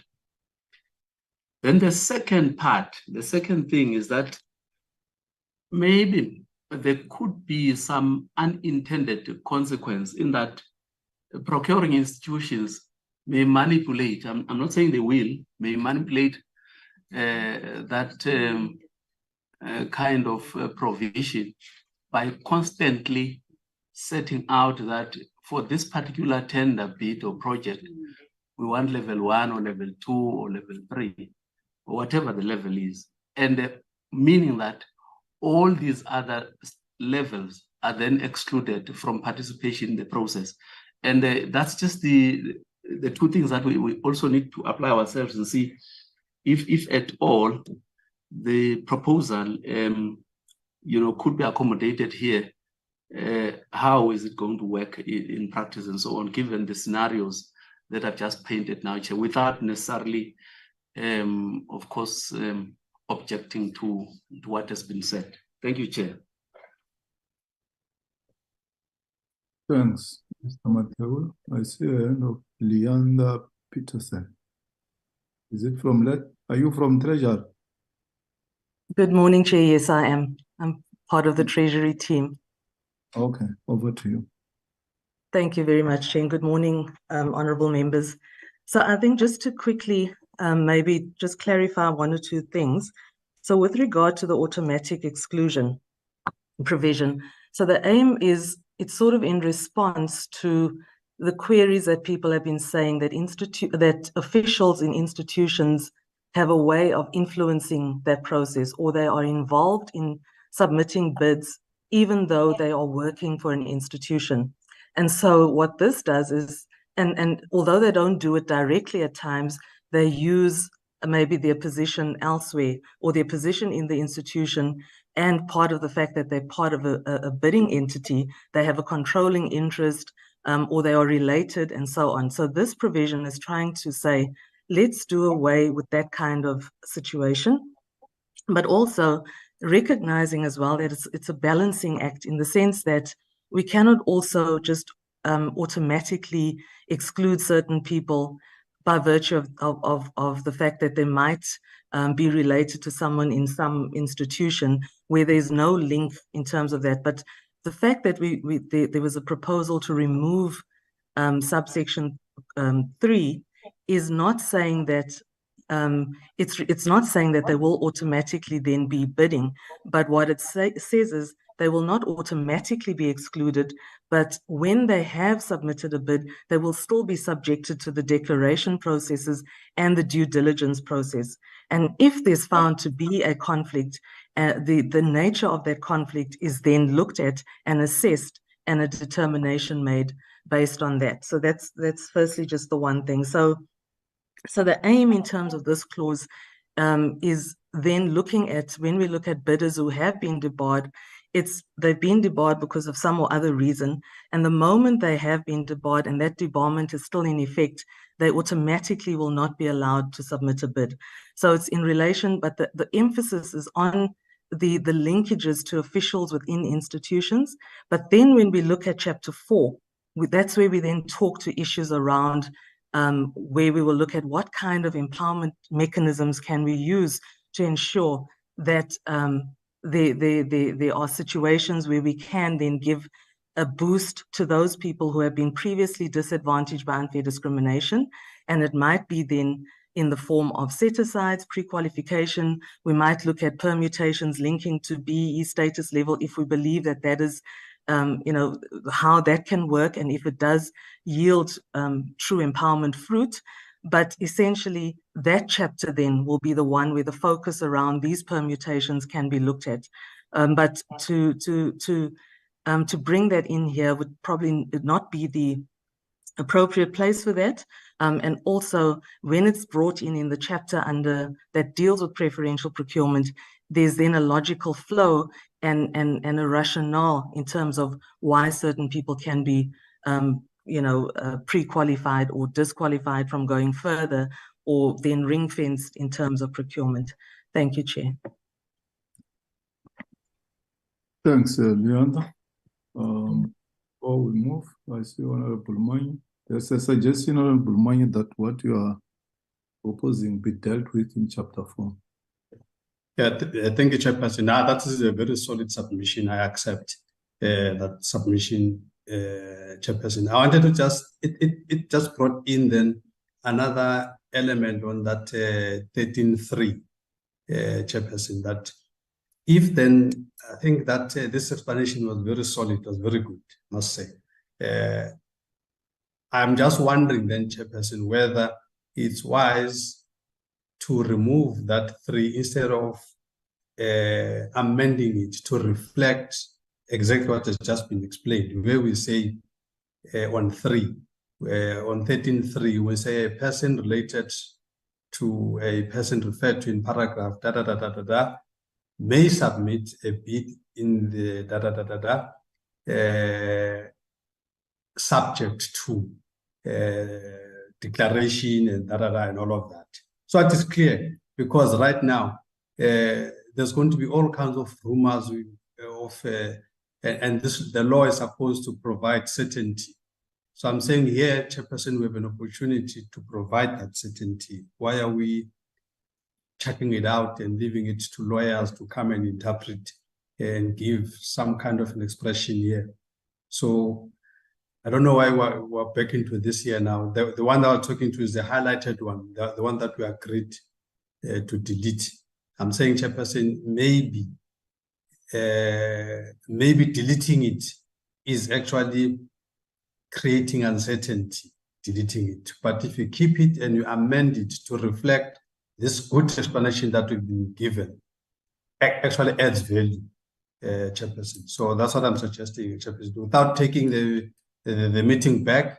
And once again, I accept that what I was proposing can be best dealt with as directed. I agree, Chairperson. But can we just, Chairperson, indulge me on this one? Thank you. Thanks, Honorable Maya. Team Treasurer, Honorable Maya is making a suggestion on 3, that person related referred may submit bid station subject to, or is it provided for it somewhere in the Act? Chairperson, yes, sorry, that's why I scrolled back to clause 11, where it's dealt with extensively, where they talk about 11.1b, related persons, the steps that were taken in terms of identifying them. And then 3 deals with the declaration as well, and it deals specifically with related persons, as referred to in 13. Okay. No, if it is provided for, I think it's okay. Covered, Chair. Covered, Chair. Covered. Honorable members, 13 agreed with those amendments. Agreed, Chair. Agreed. 14. Chairperson, clause 14, we're actually proposing a new clause. I can quickly flight it because it's an entirely new clause, not substantially different, but we split it into 2 different provisions. And then we also expanded all the way a person can make a declaration, because this is where an official is given an instruction by someone in a position of authority that's not legal, and basically saying that they don't have to implement it, and they must record the reasons why they don't do that. And then we provide for in the clause, I'll quickly try and share the other provision in the document, unless members can look at on the A list on page 7. The way we changed it is that the person they must inform the procurement office and the relevant treasury, and then there's an option for them also to inform their supervisor, and then they may also report it to the Public Service Commission. Then there's also a requirement, sorry, there's further subsections that deals with that the supervisor, if it's reported to them, they must investigate, and if they don't, then the Public Procurement Office or the relevant Treasury must initiate the investigation. And then the last part, which is already covered in the text on the screen in 2, is that the person maybe not be subjected to any detriment. We're proposing that we use the terminology of the Protected Disclosures Act that say the person may not be subjected to occupational detriment as defined in that act, and not what we're proposing in the current that's on the screen in 14.2. So those are the proposed new clause 14.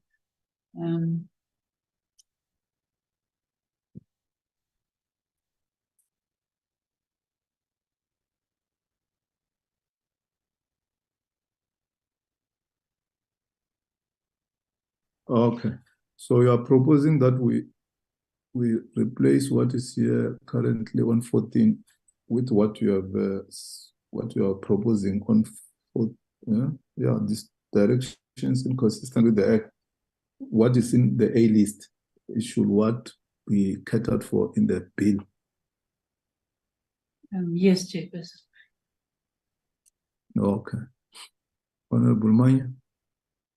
Thank you, Chairperson. I think this is a progressive submission.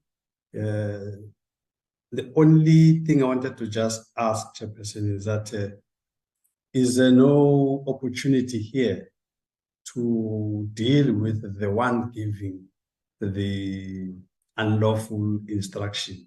Because here it's all about how to defend yourself, but it's almost like the aggressor has got a free will. He can just do as he pleases, and you on the receiving side, you must sit with all of these things. And we know, Chairperson, that if you are not going to be expelled, then you're going to have constructive dismissal and all of that.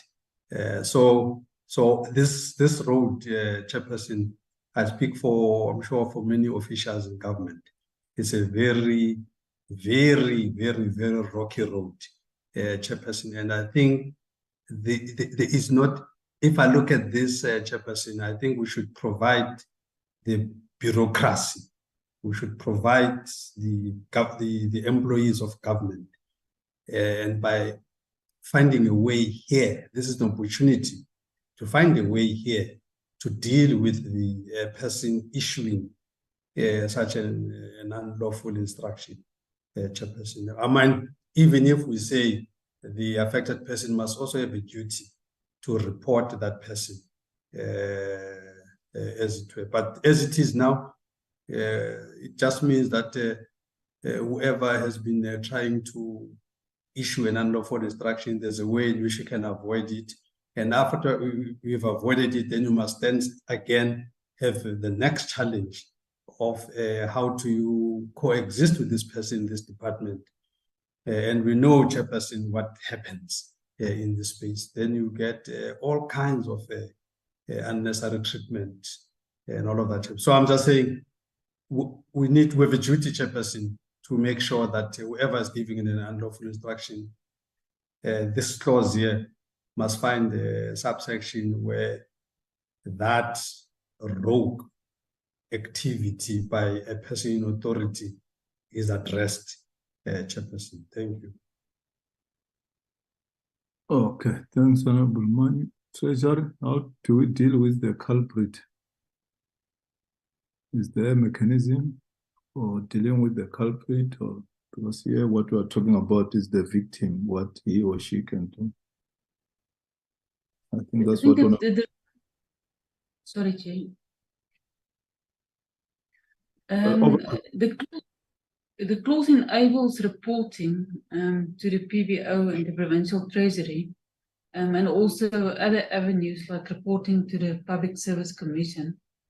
And then there is a criminal offence in clause 55 that says it will be offence if the person interferes with or exerts undue influence on any official of a procuring institution in the performance of his or her duties or the exercise of powers. So there is that avenue of, laying a criminal charge against that person that well, the culprit, as you call it, chairperson. I don't know if that suffices. Okay. I think if it is provided for somewhere, we should agree that we make the amendments of 14, then we'll deal with what Honorable Manya is proposing when we come to it. Honorable Manya, before I move for... Yeah, thank you, Chairperson, for indulgence. Then, Chairperson, I accept the explanation. Can we therefore cross-reference that clause 55 here, so that there is a direct link without repeating? We just cross-reference it somehow, so that the two must always go together, so that it's seen as an applicable when this rogue activity is happening. It must be clear that there is recourse even to the culprit. I'm suggesting, Chair, that let's find a way in which we cross-reference then that 55 on this clause 14. Thank you, Chair. Okay, thank you. Agreed, honorable members, clause 14 to be amended with what is in the A list and take into consideration what Honorable Manya proposes. Agreed. Agreed, Chair. Agreed. 15.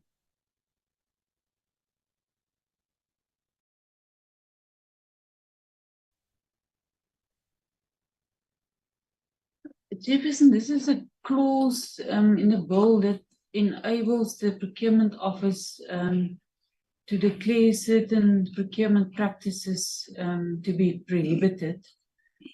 We're proposing in the A-list that this clause be omitted. It's difficult to explain, but it's given that the rules for procurement and various other matters are in the bill or will be prescribed through regulations and instructions. In our view, there's no need for this provision. It also brings into the bill a concept that's not used anywhere, which is called now a procurement practice. So we're proposing that it be omitted. I don't know if Mr. Matabula wants to add to my input on this clause.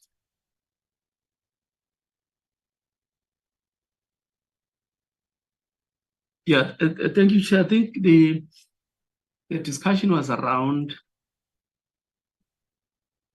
what would those prohibited practices be, other than the fact that the bill in its entirety provides for certain practices that are not allowable. So if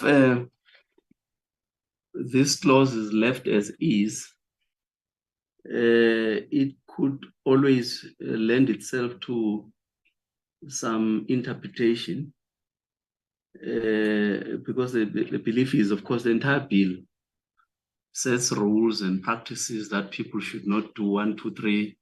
It's got the do's and don'ts. So we don't see a value for this particular clause in this bill. Thank you, Chair.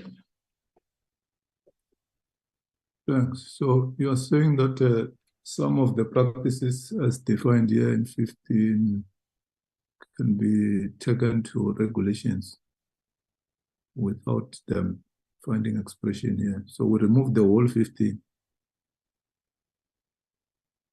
Yes, Chair, that's the proposal, to remove the whole 15.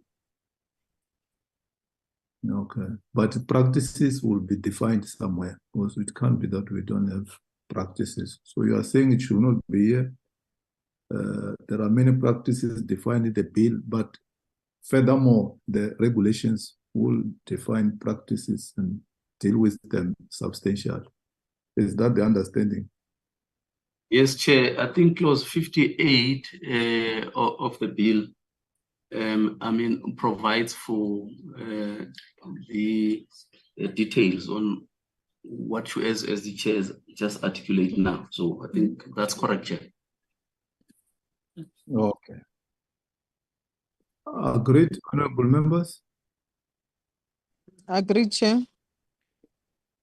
Agreed. 16. Chairperson, this clause deals with debarment. There is a proposed new clause in the A list. Now, the reason for the changes is not, there is a couple of material changes, but since there were so many changes, we thought it's better to propose that the entire clause be replaced. I think the most important change is it is proposed that instead of the Public Procurement Office being responsible for debarring or making the decision to debar bidders or the directors or etc. from or bidders or suppliers, that decision be made by the procuring institution because they deal with the procurement on the ground. And then on the list of grounds of persons may be debarred, there's 1 or 2 paragraphs that we propose be omitted. And then we also had to deal with the process as to when the debarment order will take effect. So it's proposed that once the decision is made by the procuring institution after following due process with the person they want to debar, that they must then inform the Public Procurement Office, and then that the office must include it in a register, and then the debarment will take effect. And then the period for debarment will be prescribed by regulation because it will vary according to the kind of the conduct that was the offences that the person was accused or that was dealt with under the or that is dealt with under the grounds of debarment. Chair, if you want to, I can share the clause, the new clause on the screen if that's preferred, or I think I explained the major changes that we proposed as the new clause, as per the new clause contained in the A list. We have the new clause here in the document that was made to us by Alan. I hope members have gone through it. There we are, honorable members. You have clause 16 in the document that Alan has emailed to us. If you so agree, you can say so that we can move to the next clause. Agreed? Agreed, Chair. Agreed. Okay. 17. Chairperson, chapter 4 is the chapter that I think we twice circulated, proposed new chapter 4. So Mr. Matabula will take you through the proposed chapter 4. In this case, I will share that the A list because it's now several provisions that's new, that's in chapter 4. And this is what we presented on Friday to the committee.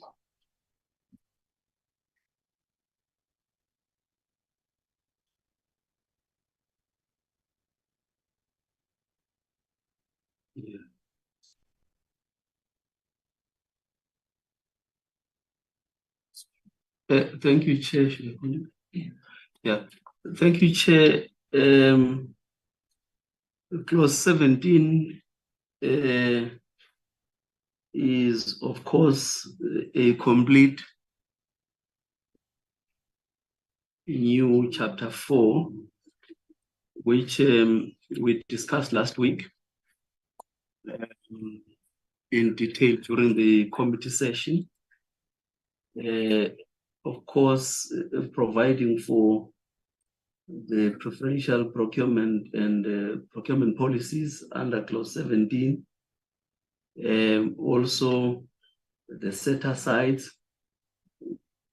for preferential procurement, Chair, which we've since separated the big companies from, companies that are not necessarily small, but big, as you can see under clause 18.3. And we also removed, as you can see, Chair, the percentages that were reflected in the earlier version of the draft. The other issue is an issue of pre-qualification, which is clause 19 for preferential procurement. It's also provided in there, and the details, of course, in clause 19. Then there is a preference point system, which is outlined in clause 20 of chapter 4. Then there is subcontracting as a condition of bid, which is also provided for in clause 21. And then clause 22, the designation for local production chair, 22. And we did say last week that we are now conferring these powers to the minister responsible for trade, industry, and competition to be the one that decides. And of course, on that particular issue, and I'm sure the minister would also consult, because you don't want to end up designating the entire economy. So, but at least that responsibility is with the minister. And then clause 23 deals with measures to advance sustainable development. And clause 24, Chair, these are contracting conditions.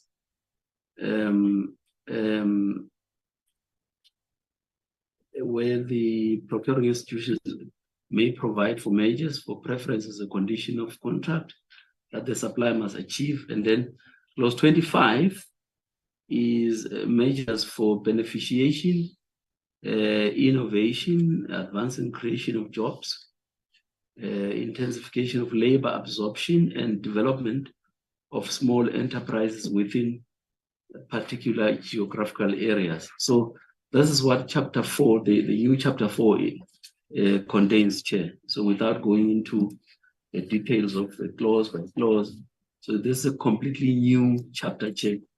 Let me take it back to Chair. Thank you very much.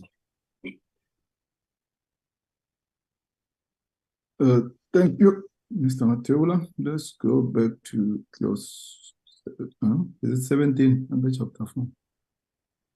As we are moving from clause to another clause.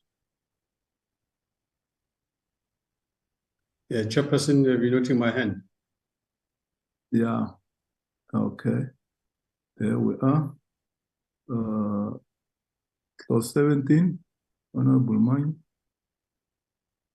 No, Chairperson, I wanted to request, this is the most critical section. This is what this is all about.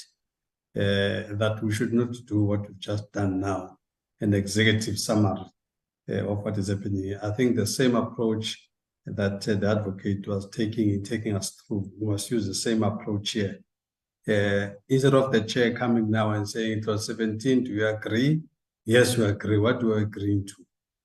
So I'm suggesting, Chairperson, that we request Mr. Mateula to please take us clause by clause himself and explain the substance of each clause, and then we get concurrence via that process, Chair, because this is the meat of the whole thing. The rest is the periphery. This is the meat, Chairperson. So I'm suggesting, Chairperson, that we don't overly summarize this, Chairperson. Thank you. Okay, thanks. Mr. Mateula, clause 17, speak to it before we adopt it. Yeah, thank you, Chair. Clause 17 provides for a preferential framework and procurement policies. Firstly, it says a procuring institution must implement a procurement policy providing for categories of preference in the allocation of contracts and the protection, a protection or advancements of persons. Something, Chair, which accords with what Section 2172 of the Constitution provides, as well as the object of this act, which has been outlined in clause 2, which has been outlined in clause 2. Because a number of comments received, people, as indicated, have always been complaining that the current clause, chapter 4 in the bill, does not meet the requirements of a framework envisaged in section 2173 of the Constitution. So now this particular clause 17 then deals with those issues that are related to clause 2172 of the Constitution, as well as, of course, providing that framework which is envisaged in section 2173 of the Constitution. So that's what clause 17 provides, Chair, as an introduction to this particular chapter, EU chapter 4. Okay, I had some other stakeholders talking about something called competitive bidding, whether it's contained in section, I can't remember the section they were quoting in the Constitution. What is that all about? This issue of competitive bidding and so on and so on. Except 217, is there a section or are there sections in the Constitution that talk about bidding? Well, the stakeholders, Chair, would selectively code section 2171 and ignore the other section, whether deliberate or what, the other two subsections, 2 and 3. Because subsection 1 of 217 reads as follows: when an organ of state in the national, provincial, or local sphere of government, or any other institution identified in national legislation contracts for goods or services, it must do so in accordance with a system which is fair, equitable, transparent, competitive, and cost-effective. And they stop just there. But there are those other sections, section 2, which says subsection 1 that I've just read, Chair, does not prevent the organ of state or institutions referred to in that subsection from implementing a procurement policy providing for categories of preference in the allocation of contracts and the protection or advancement of persons or categories of persons disadvantaged by unfair discrimination. I'm reading directly from the Constitution, Chair. And then subsection 3 says national legislation must prescribe a framework within which the policy referred to in subsection 2 must be implemented. And this particular chapter talks to that framework, Chair. But I know that that's basically what I wanted to say, Chair, insofar as the Chair's question is concerned. But I'm sure my colleagues as well are here. They can add to what I've just said. Thank you, Chair. Okay, thanks. Leander, then I'll come to Honorable Manya and Abraham. Thank you, Chair. Mine will just be brief. I just wanted to also say that one of the fundamental changes as well in terms of this clause was to move or remove the discretionary component. So instead of saying when an organ of state, which some institutions, might latch onto that and sometimes not necessarily want to do it in all instances.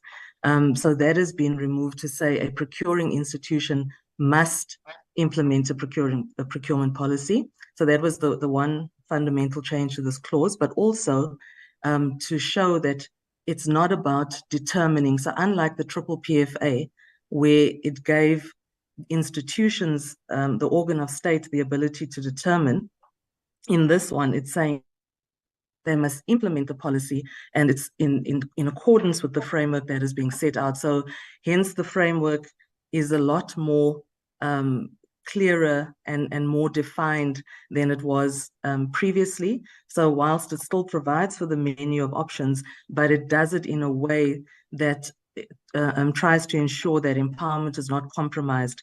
So there's set-asides, and even if then set-asides, should they not fall within particular thresholds or conditions, you then move to pre-qualification, etc. But at any given point in time, there must be some form of transformation that's happening, some form of empowerment that's taking place. So it was just to sort of learning lessons from the Constitutional Court judgment and recognizing that that framework, how loose or how tight it is, needs to then be clear in terms of this chapter, so that institutions they sort of know that whatever they're implementing is taking its cue from the centralized policy framework that is being provided in this chapter. Thank you, Chair. Thanks, Liana. Honorable Mike. Yeah, thank you, Chairperson. I accept all the explanations that have just been given, but I just think, Chair, the Constitution deals with the tension of these two paragraphs, paragraph 1 and paragraph 2 of a 217, by having the word that nothing in 201 sort of stops you from doing 2172. In here, what we have a standalone 2172, which in my view, Chairperson, will open government into all kinds of litigation where if you do this, someone is going to go and say, no, but we've got the Constitution, the supreme law of the land, that still talks to section 2171, Chairperson. So I'm suggesting that the manner in which in the Constitution that tension is managed, it should be managed even here, so that people that read this, so that the directive that is being given here is not given as if section 2171 is not known, as it were, Chairperson. Just recognize 2171 here somehow and have something of equivalent to notwithstanding or something. But there has to be a management of that tension, Chairperson. Right now, we have not managed the tension. What we have done here, we've stated what we should be doing, but this is not all that the Constitution has directed. There are 3 subsections in 217. So if you can't deal with 2172 without saying something about 2171, Chairperson, because if you go to PFMA also does not deal with 2172. PFMA restricts itself to 2171, Chairperson. So in order also to create alignment within these pieces of legislation, Chairperson, we must reflect everything, Chairperson. So I'm just suggesting that firstly, I'm saying what is here I accept 100%, no problem. But I'm saying we just need one more thing: manage the tension between these two. And the place to manage it is here, Chairperson. And I'm saying the Constitution itself gives a clear direction on how to do that. So maybe Team Treasurer can look at that. Honorable Manya, you seem to be having a challenge of connectivity. Let me just remove this here. Can you hear me now, Chairperson?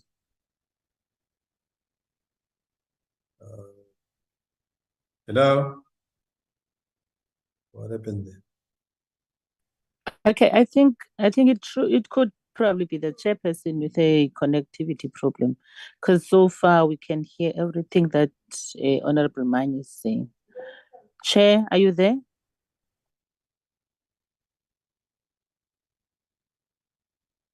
Yeah, he's in Acacia. I think there's an Acacia problem here. Acting Chair. I think continue. Yeah, thank you. Continue, Yeah. Honorable Manya. Yeah. No, Acting Chair.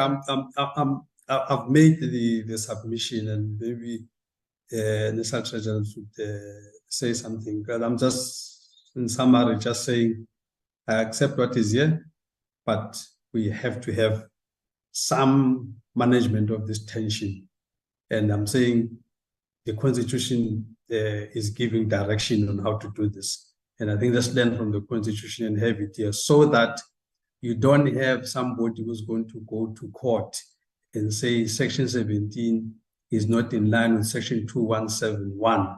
of the Constitution. So let's recognize 2171 here whilst doing 2172, so that even if you take us to court, even if we take National Treasury to court, National Treasury should be able to say, no, it's not that we don't know about 2171. We actually have it in the law itself, but we're saying notwithstanding what 2171 is saying, 2172 is being directed by 2173.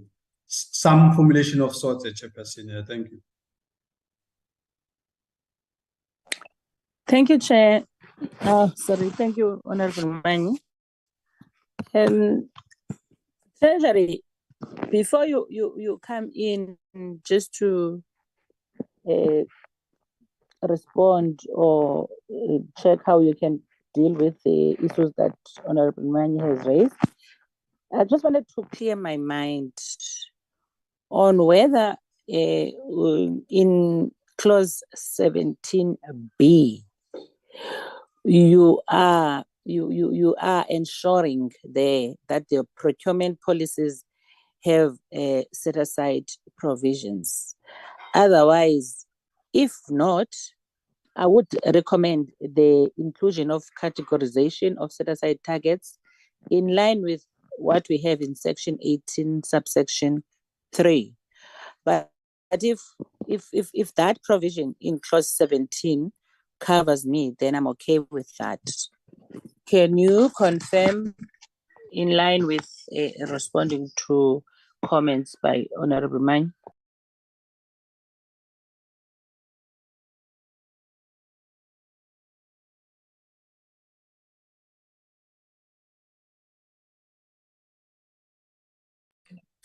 Treasury, can you come in, please? Sorry, honorable members, this link is mischievous. It kicked out the chairperson of the committee. Where were we? Now I have to connect through the phone, whereas I was using the laptop and I was using my phone for notes. Yeah. No, okay, Chair, Honorable Mani had some comments that he was making when you broke off, Chair. And I also added just a clarity question. So we're still in clause 17, Chair. The Treasury has to just make responses, short responses. Thank you, Chair.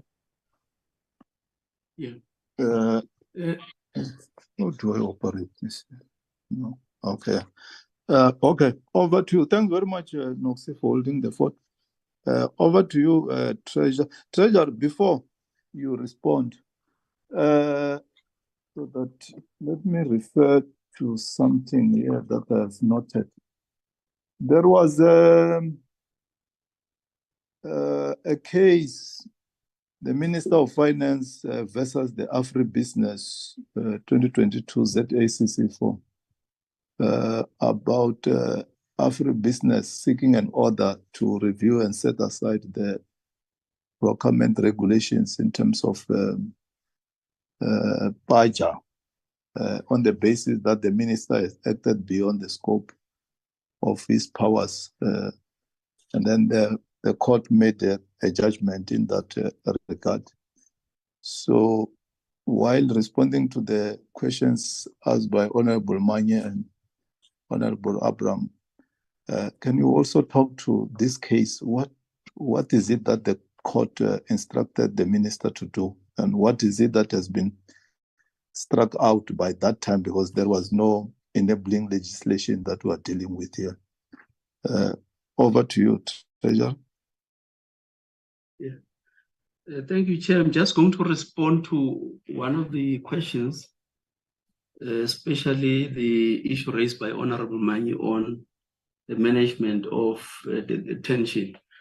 I just want to check, because if I read B on 17B, it says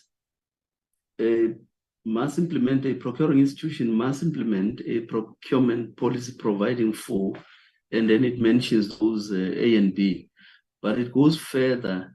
It says envisaged in section 2172 of the Constitution in accordance with the objects of this act. Now, the objects of this act are covered in clause 2.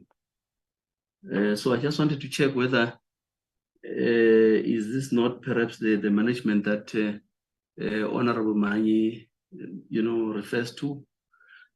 Because the clause 2 says the objects of this act are with due regard to sections 195, 216 and 217 of the Constitution. And then it says to introduce uniform treasury norms and standards for all procuring institutions to implement their procurement systems as envisaged in section 2171, read with section 216(1) of the Constitution. B, it says determine a preferential procurement framework for all procuring institutions within which to implement their procurement policies as envisaged in section 217(2) and 3 of the Constitution. So I just wanted to check whether would that maybe not be adequate, and then if it's not adequate, then perhaps that's something that we need to look at. I just wanted to point that out, and my colleagues will address the other questions, Chair, that have been raised. Thank you.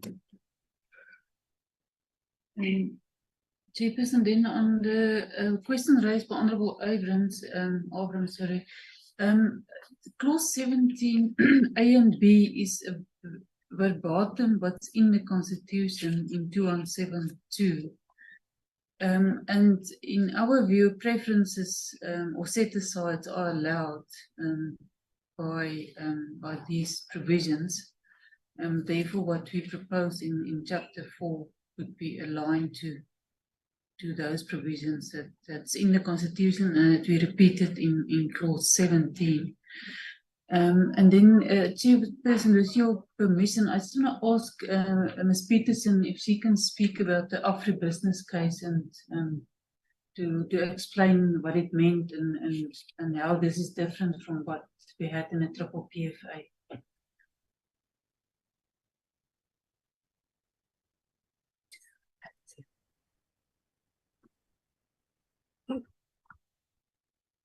Sorry, I'm not sure if the chairperson has given me the floor. Thanks. If I'm wished to you, you can come back to it later. But if you can remember what the case was all about, you can come in, Leander. Chair, I just wanted to check if the chair mentioned something relating to Paja, but so I'm not too sure about that case. The most recent one that we are aware of with the Agribusiness or Sakeliga and Minister of Finance was the Constitutional Court judgment that was relating to the triple PFA.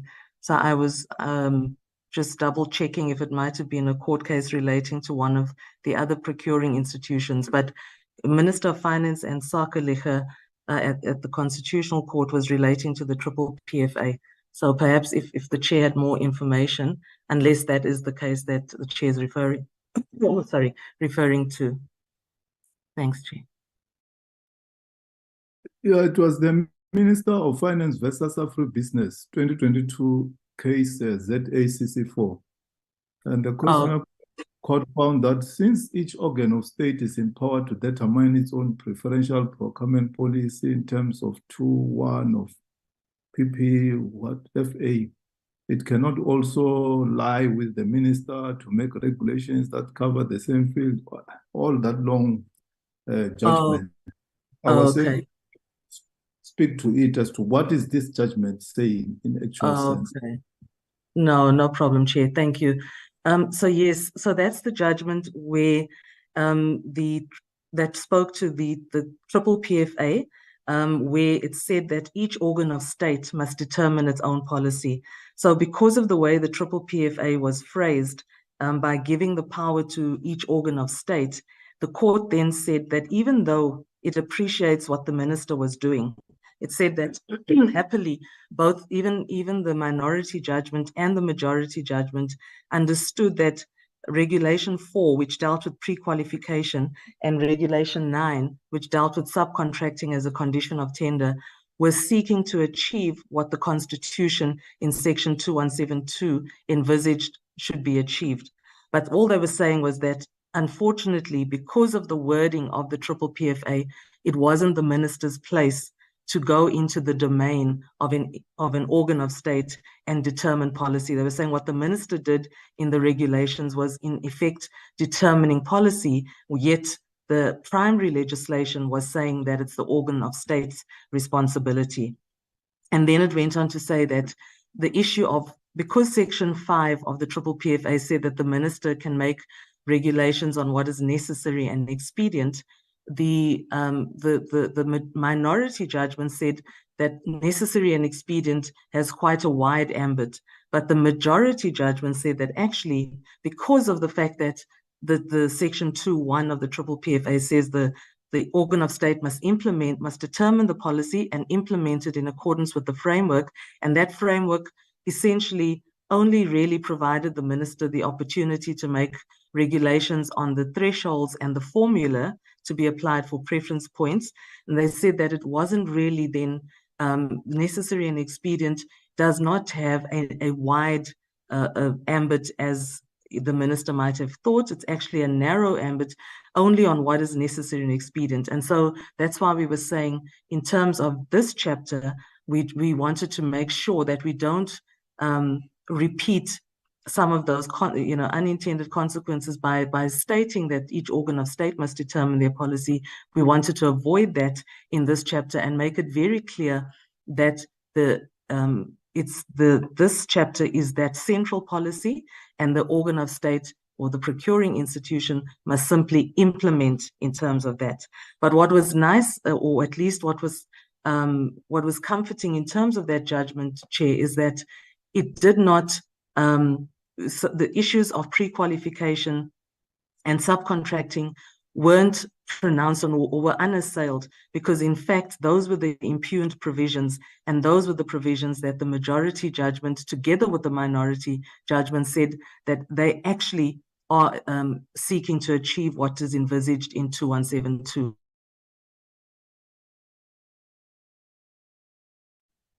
Okay, no, thanks. Agreed with Chairperson. Clause 17 on members. Chairperson. Yeah, thank you, Chairperson. Yeah, the whole chapter. I think my connection is unstable. Apologies.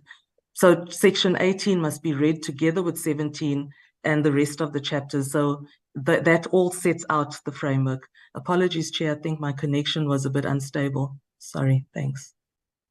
Okay, you're welcome. Yeah. Chairperson, I think 17 first, and then yes, Honorable. Yeah, I think the explanation here conflates two court cases. There was one court case, I just don't remember who against who, but there is one court case that challenged there's one court case that challenged the preconditions in terms of what to call it, almost like a disbarment of sorts, and that was a particular one court case that made it what shall I call it? It challenged the fact that the minister should not should follow in the true PFA must follow 90-10, 80-20 rule, and that in the true PFA itself there is no pre-qualification, and I don't want us to conflate that with the later ruling of 2017, where the section 2(1) and section 2 and section 5 had a tension. But I'm not going to that chair, but I think those are two different cases, but around the same issues, but two different, and the emphasis is different on each case. But put that aside, Chairperson, the explanation by Mr. Matebula, although the explanation is correct, but I think what it then does, Chairperson, it leaves a room for someone to always explain like he's just explained. When all I'm asking for here is that if we're making a law, let's not deliberately make a law subject to an interpretation by Mr. Matebula or anybody else. Let's make something that is very clear. Our laws must be accessible to a man on the street. We must not require a lawyer to come and read this in conjunction with something that's not even written here, that we have to go and find the object of the act and all of this, Chairperson. We have an opportunity here to find a way of being more explicit with the connections that Mr. Matebula was making, which are all correct. But I'm saying we have an opportunity here to make it abundantly clear that that's what we're saying, so that we don't leave it to chance, Chairperson. So for me, the explanation manages the tension, but I'm saying then that explanation must find its expression in this clause somehow, so that it's clear. I mustn't have to call Mr. Matebula all the time to say, okay, what does this mean? I must read this 17 and understand Mr. Matebula, whether he's here or not here. Thank you, Chair. Thanks. There we are, Treasurer. So, Honorable Manya, are you saying in 17 we should quote the whole 217 as it is in the Constitution? No. Oh, sorry. Sorry, Chairperson. No, we don't have to quote it, Chairperson. We can find one or two joining words or something that makes reference. I'm saying, if you look at the formulation in the Constitution, they've done it with one word. Nothing in subsection 217 prevents an organ of state from doing da-da-da-da-da. That's it. So the Constitution does this. I'm just saying, can we try and mirror some of that formulation here, so that it's clear that that's exactly what we're doing here, Chairperson. So that we don't open this thing for interpretation, Chairperson, because as you know, if we've got 10 lawyers, we're going to have 10 interpretations. Let's provide legal certainty. Let's say what we mean. Let's not leave it to fancy legal understanding. Say exactly what we mean, so that the laws of this country must be accessible to a man on the street. Right now, I need a lot of cross-referencing to understand this chapter. And when we have an opportunity here with a couple of words to say what we actually mean, that's all I'm asking, Chair. Thanks. I see the end of Leander. Over to you. Thank you, Chair. And I just wanted to clarify, so the case that spoke to the pre-qualification being an antecedent step, so one that means that you disqualify before you go even to the next level, and yet the preference point system in the triple PFA doesn't allow for that, is still the same case, Chair. It's just what had happened in terms of the chronology. The chronology of it was that it went to the High Court first, and the judge found in favor of the minister and claimed that the way that the framework was set out was very rational, etc.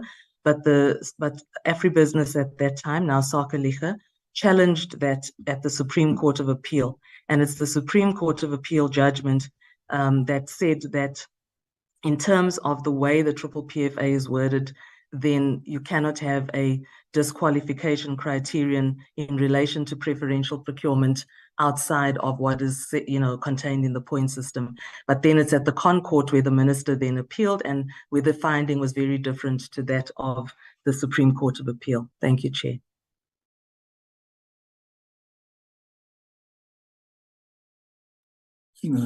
Thank you. Agreed. Chapter clause 17, honorable members. Agreed to, Chair. The Chairperson, Agreed. Treasury has not spoken to the issue. She just explained maybe Honorable Noxi's issue and all of that, but the issue I'm raising, that tension, can they just say one or two things so that we know how to close on it? Thank you. Okay. Treasurer, can you speak to that?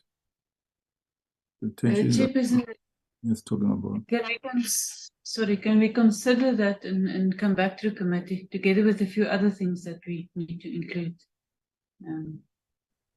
Okay, so let's park it. Let's go to 18, set aside for preferential procurement. Talk to 18. 18 then, clause 18, Chair, of course, relates to the set aside for preferential procurement. And in here, it says the procuring district must set aside a bid for a category of persons provided for in subsection 3 in accordance with the prescribed thresholds and conditions. So what it means, Chair, is that the set asides would also have a threshold, which we did indicate last week that we could not factor in a threshold here right now, or because firstly it needs to be thought of. It can't just be thumbs up, but at the same time we don't want to have thresholds in a primary legislation, because then we're locking ourselves up. We can't move. So we said those we prescribed as indicated in conditions of how they will also apply.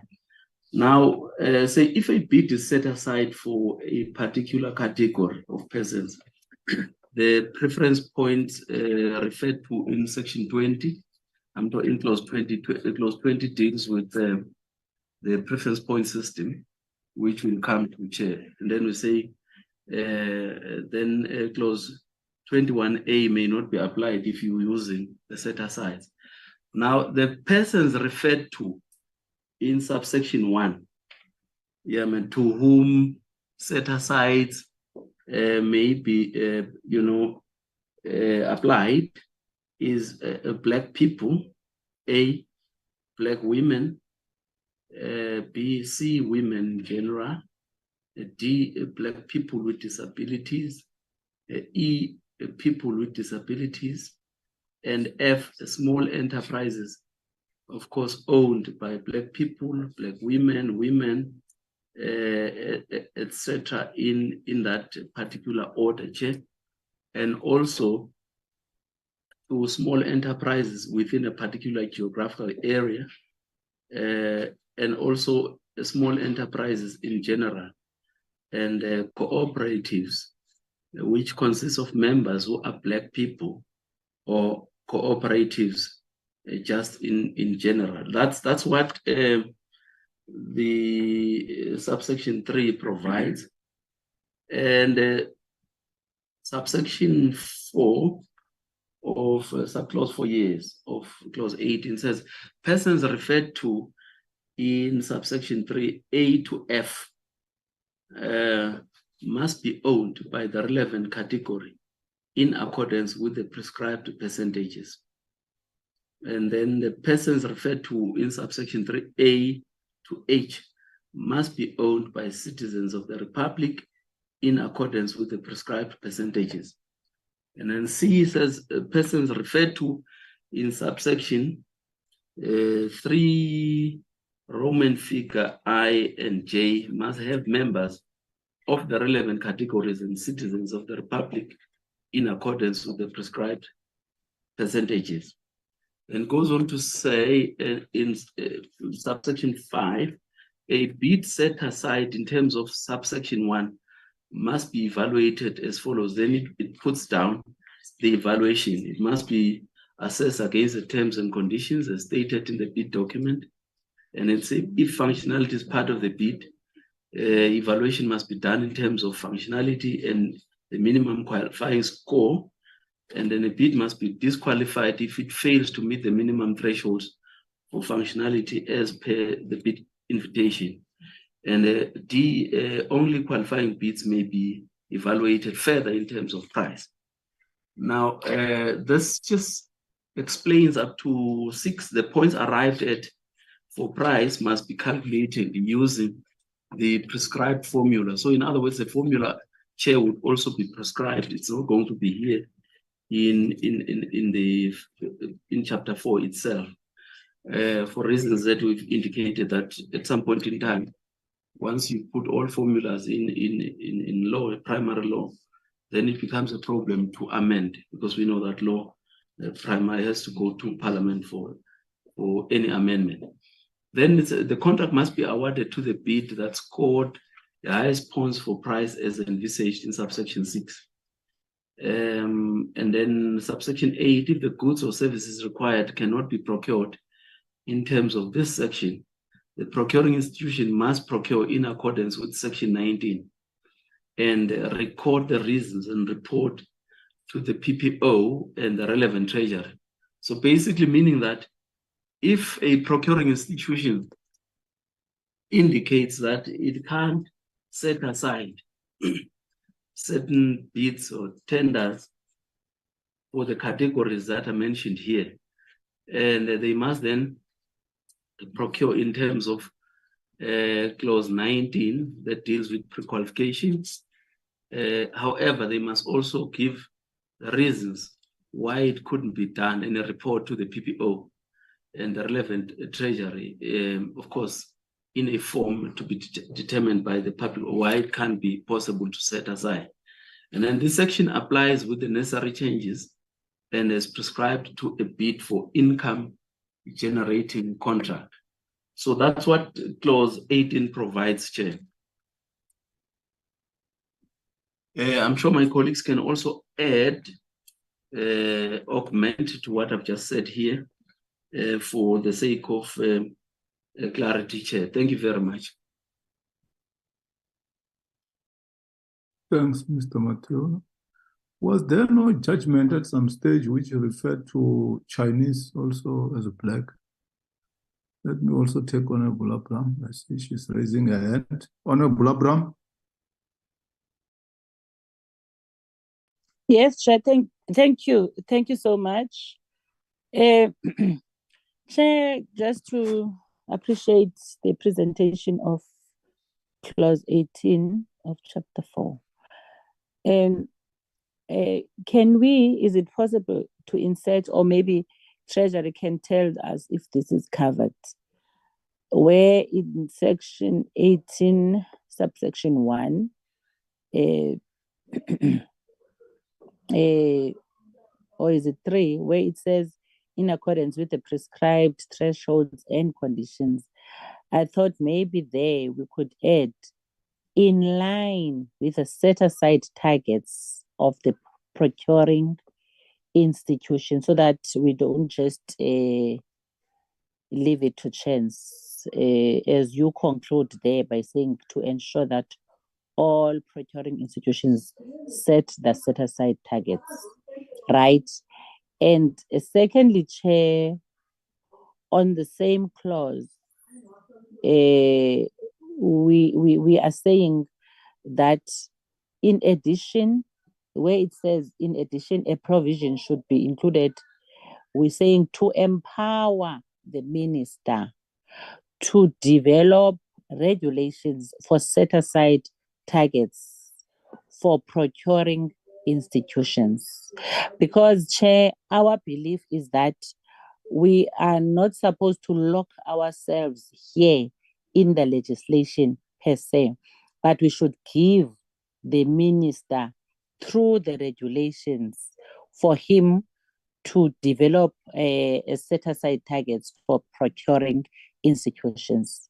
And lastly, Chair, can we also propose the inclusion of this clause that says within the section of, in fact, under 7, that says a maximum of 30 and 40 points may be allocated for complementary goals as prescribed, provided that the lowest acceptable bid scores 70 and 60 points for the price.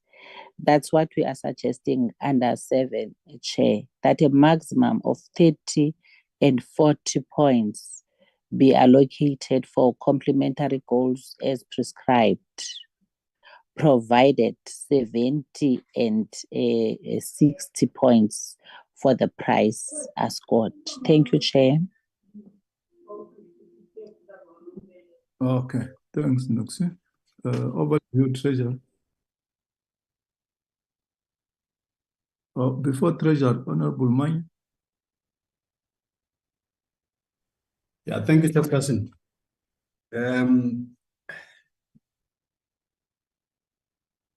Firstly, I just wanted to just seek clarity here. I raised this at the previous session. If we are bold enough to say Black people, maybe just stop there. Yes, let's start there, right there. If we say Black people, and we've defined Black people to be Africans, colored, and Indians, then we say Black women, then you say women. Who are these women? Who is left out? Do we want to say white women? If so, why don't we say white women? Why are we not being honest with what we're saying? Can we be honest? Either we say all women and remove Black women, and say all women, if this is what we want to do. So, but if you want to do this categorization, is there going to be a ranking of sorts? How is this going to work? If I've got women, and then you end up with a completely white, so we call it packaging of the role players, but you tick the box because you said women, and as long as I'm a woman, regardless of color, I'm in. So why are we doing this? I'm not so sure, Chairperson, that what is that we're trying to do here. Yeah, I think they understand the question. I'll repeat it if it's not clear. Yeah, that's the first thing. The second thing, Chair, I think in this section, I think subsection 7 in particular, exposes the fact that we were actually introducing triple PFA through the back door here, Chairperson, in this way. You know, I mean, there was a very powerful submission in the stakeholders by, who was that, Dr. Mukombandle or something, but some name like that, that gives direction. He made a, sorry? He made, I think it's Nedo.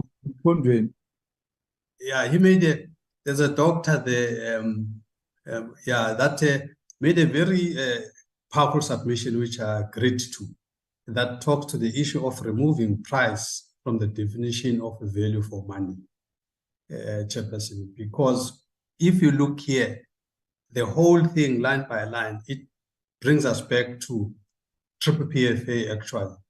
And we know the issue of, we need to, and when we're doing definitions, Chairperson, I don't know how this one got missed, because it was discussed and there were all kinds of submissions, but National Treasury either omitted to deal with it or what happened, I don't know. When we're dealing with definitions this morning, unless I missed it, Chairperson, we needed to find closure on value for money, and there were strong submissions to say remove price in the consideration of a value for money, so that you don't have this kind of a thing that we're having here on the subsection 7. The contract must be awarded to the bid that scored the highest points for price. You know, so we're back to triple PFA, because, Chairperson, just in case officials of National Treasury are not clear about why this is a bone of contention. The bone of contention is this. Number one, because we've got apartheid spatial development, which currently obtains even as we speak. I'm gonna, Chairperson, with your permission, I'm gonna use a reference of a place I understand well, which is Joburg and Soweto. A person living in Naledi with an outfit, a plant, or some manufacturing concern, versus a person living in Wynberg, and them supplying to a service or desks or chairs to the Department of Education, which is somewhere in town. The person in Naledi has got all kinds of transport costs to come and deliver the product, here in town. The person in Wynberg, who is largely mainly white people in Wynberg because of apartheid special development, does not have those costs. So immediately on transportation of goods and services to the same buyer, and the buyers are in town, the market is in town, white people are already doing that at less costs. That's the first thing. Secondly, even if you go to banks, Chairperson, you will find that because you are living in Soweto and all of this, and you're black, you find all kinds of things around the credit policy of banks that tend to load high risk on you. And also some other factors that may include the fact that you are new in business and all of that, and because of apartheid that it excluded people. And therefore, there's a whole plethora of things that talk to price. So if today you use price as a consideration and you score the highest points based on the person that is charging the lowest price, what you are actually saying is a very elegant way of saying you don't want black suppliers. Now, black suppliers don't charge high because they're trying to be greedy. I'm removing corruption out of this thing, but it's a whole range of things, Chairperson. Economies of scale. I always use this example of Ntate Maponya versus Ackerman, and both of them, their souls rest in peace. I use both of them, Chairperson, as a case in point. That Ntate Maponya, a seasoned business person, could never, at any time, compete with Raymond Ackerman on price, purely because of scale. Now, if we're going to make a law here, that rewards a person that has got the lowest price, and this is our narrow understanding of value for money, is just as the lowest price, then, Chairperson, what are we doing? We might as well stop right here and go, because all we would have done is found all kinds of fancy footing, nice words to say exactly the same thing, Chairperson. Triple PFA is discredited in the marketplace, mainly where black people operate, purely because of these things of price. Now we're introducing it here with just fancy words. Who are we fooling here, Chairperson? I'm disappointed that National Treasury continues to do this. This is a monkey trick, Chairperson. I just don't like monkey tricks. This is monkey tricks being played on us here. It's exactly the same thing. This is triple PFA backdoor. Highest points for price as envisaged in subsection 6 and all of that, Chairperson. So we're back to triple PFA. Why did we even repeat it, Chairperson? So no, I reject this entirely, Chairperson. I think maybe the National Treasury must first of all clean up its act on defining value for money, excluding price. There were two professors that spoke to this in the submissions, that worldwide price as a determinant of value for money has been discredited. So why is Treasury using things that have been discredited in 2023? Why are they doing this? No, Chairperson. I think this is the deal breaker for me, Chairperson. If you continue to do this, then I might as well just go and have coffee. Then I'm wasting my time here. Thank you, Chair. Thanks, Honorable Moy. Honorable Abraham, is this a legacy hand, or you are raising your hand again? Okay, she has taken the hand down. Treasury, over to you.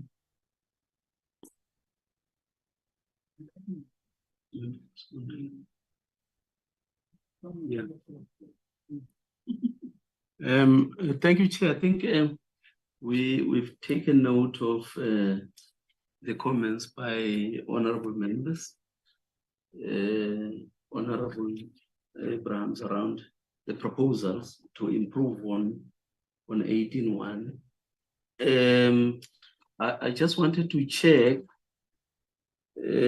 on the proposal of maximum, whether it should be maximum or should be minimum. I think that's something that we need to look at, what she's proposed around the 30 and 40 points. Maybe we can say maximum, but we will look at that. And then insofar as the other party is concerned,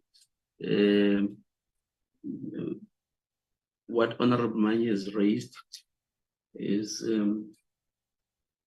quite important. Maybe I can just invite my colleague Leander to also speak to this particular one, and then we just to respond to what Honorable Manye was saying. But I think we note what he has said.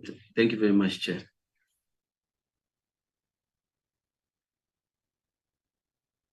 Thank you. I also raised the issue about the Chinese. Are they categorized as black? As Leander responds, can she also speak to that? Thank you, Chair.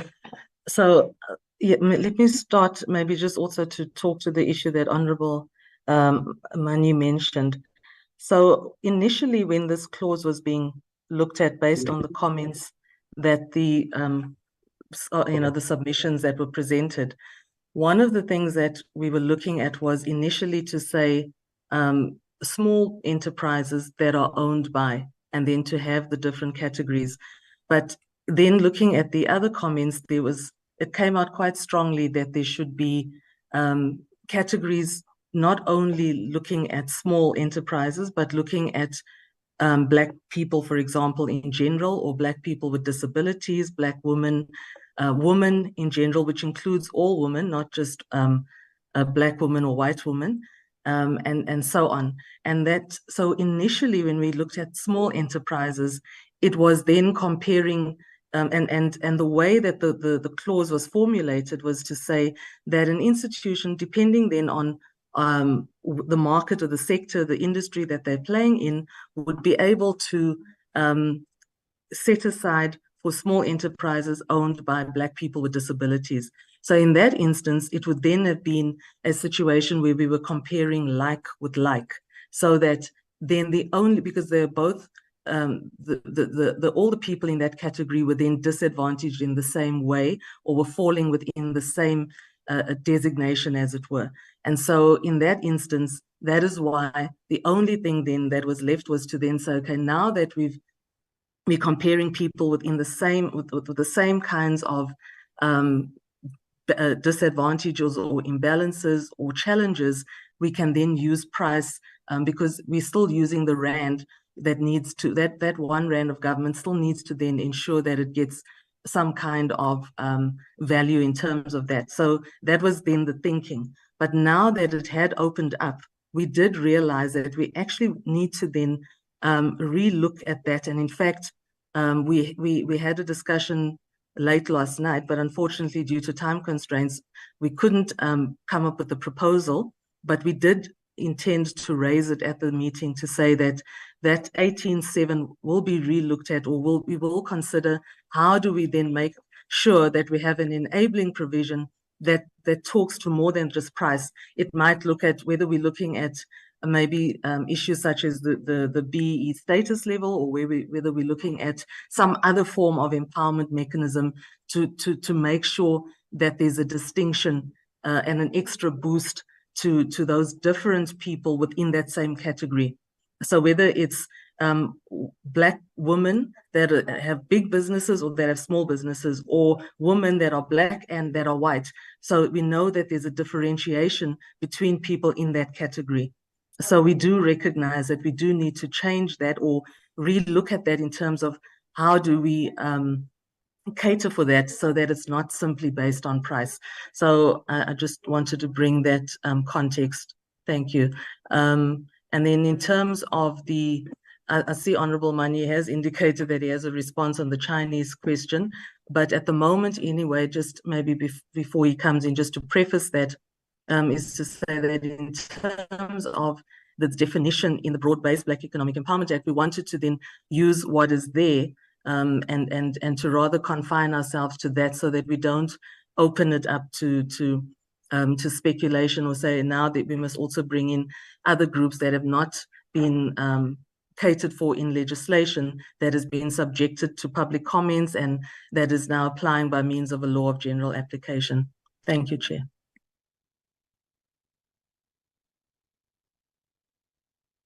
Thanks, Treasurer. Honorable Manya, you say you want to clarify the definition of. Okay, before Honorable Manya, so Leander, are you suggesting that you want to go back as National Treasurer and redefine what has been raised here? Or what are you suggesting moving forward?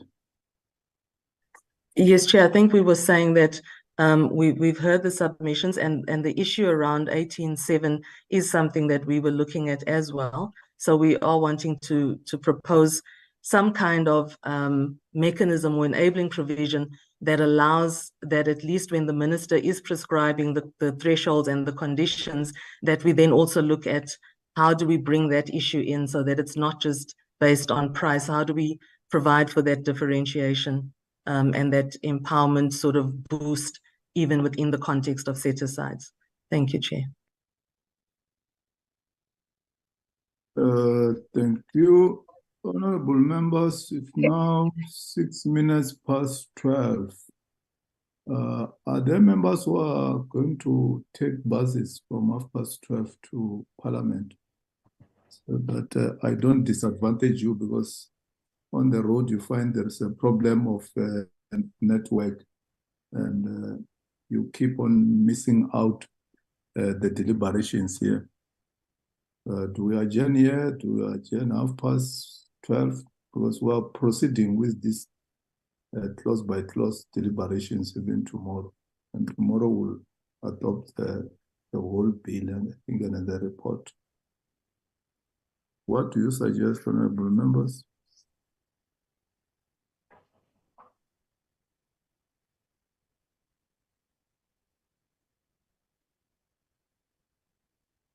Honorable Abraham? Yes, Chair. I think, Chair, let's adjourn here. Because I don't think 30 minutes will make any difference, and we also want to try and log on to the sitting before it breaks for lunch at 1. So I take it that in our slot tomorrow we can possibly finish. So because we still have tomorrow, I propose that we break now if we are in agreement as a committee. Thank you, Chair. Thanks, Honorable Abraham. Honorable Wayne. Thank you, Chairperson. No, I'm not going to object to the break and all of that, because I know people must get into buses and all of that. Yeah, I have no issue with that, Chairperson. Also, I think there's quite a few things that National Treasury needs to clean up, that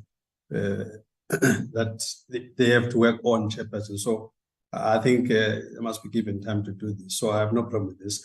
I wanted to just assist you, Chair, very briefly on the Chinese thing, because I was somewhat involved in the space at the time. This is a case, Chairperson, that was raised by Chinese that were in South Africa for the longest of time before 1994, who at the time were treated as coloreds, as it were. This is a case that was led by Advocates Bezos, and the state did not object in this case, Chairperson, when he made his submission. His submission was simply to restrict the Chinese people that were, I don't know how in reality, Chairperson, this was meant to happen, but the substance is this, that the Chinese people that were almost identified to a person, as it were, because there were not too many of them, are the only ones that who were deemed as colored and therefore black, and therefore the BEE should include them. That was the argument, the Chairperson. This is not a floodgates. That was meant. I don't know how it was going to be managed, Chairperson, that we don't have floodgates of Beijing taking advantage of that window, Chairperson. But this was meant for a very limited number of people. People can read it up in court papers. So it was meant to be a very limited number of people who were also subjected to apartheid because they were deemed not white. So that's really what there is to it. It's not a blank check for everyone that is Chinese.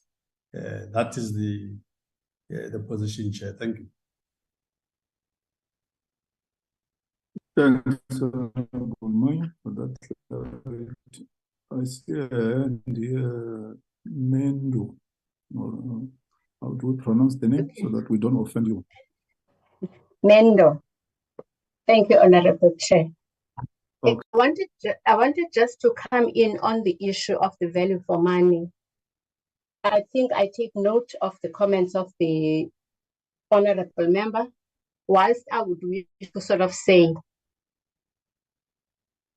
price, even in the VFM, it is there because in terms of the approach that is generally used, you will have the quality, you will have the technical merit, you will have the price, the cost using the cost effectiveness approach. There will be a technical merit and all of the other issues that relate to functional characteristics. So I would sort of say perhaps when we come back, we will be able to expatiate in terms of the issues that relate to price.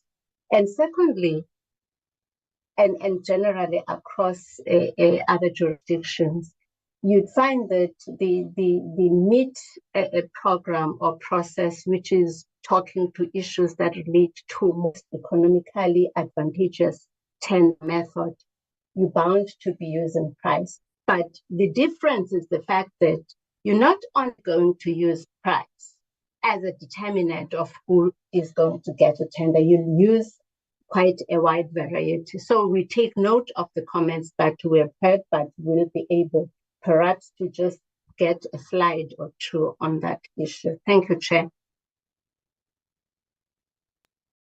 Thanks. Let's adjourn and meet again tomorrow at 9. Tomorrow we are going to gallop because we have got to adopt this bill.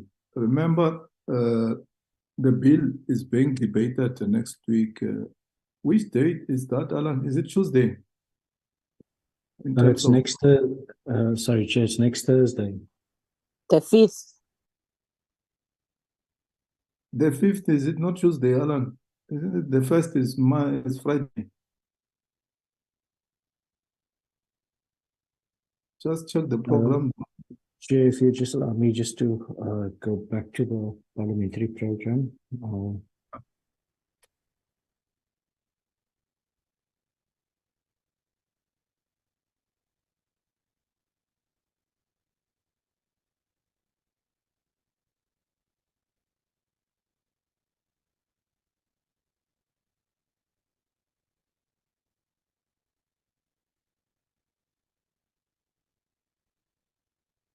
Chair, next Tuesday,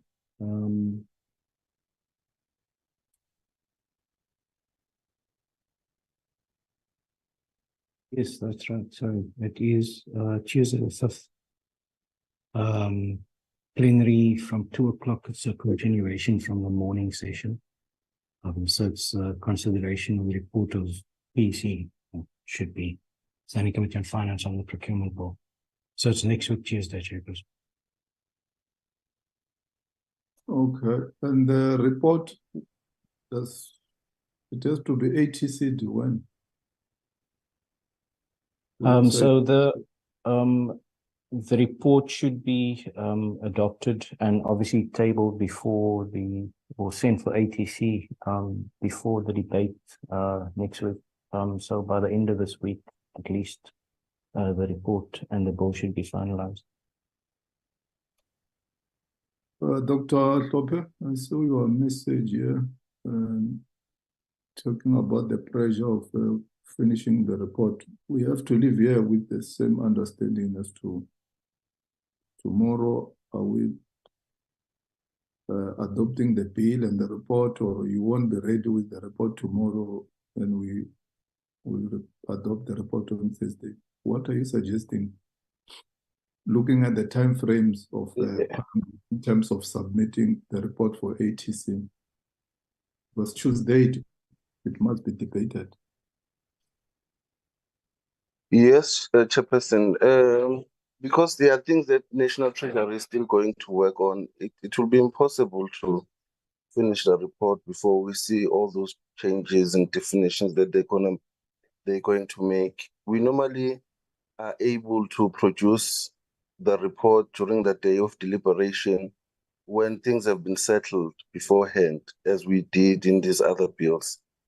As you are aware, we haven't even done the RLAB report because we're still waiting for the minister to respond. So if there are things that are still outstanding, it's really impossible for us to guess what's going to happen in those changes. So perhaps if you can submit the report, have a special meeting on Friday just to look at the report only, as we've been doing in the past weeks.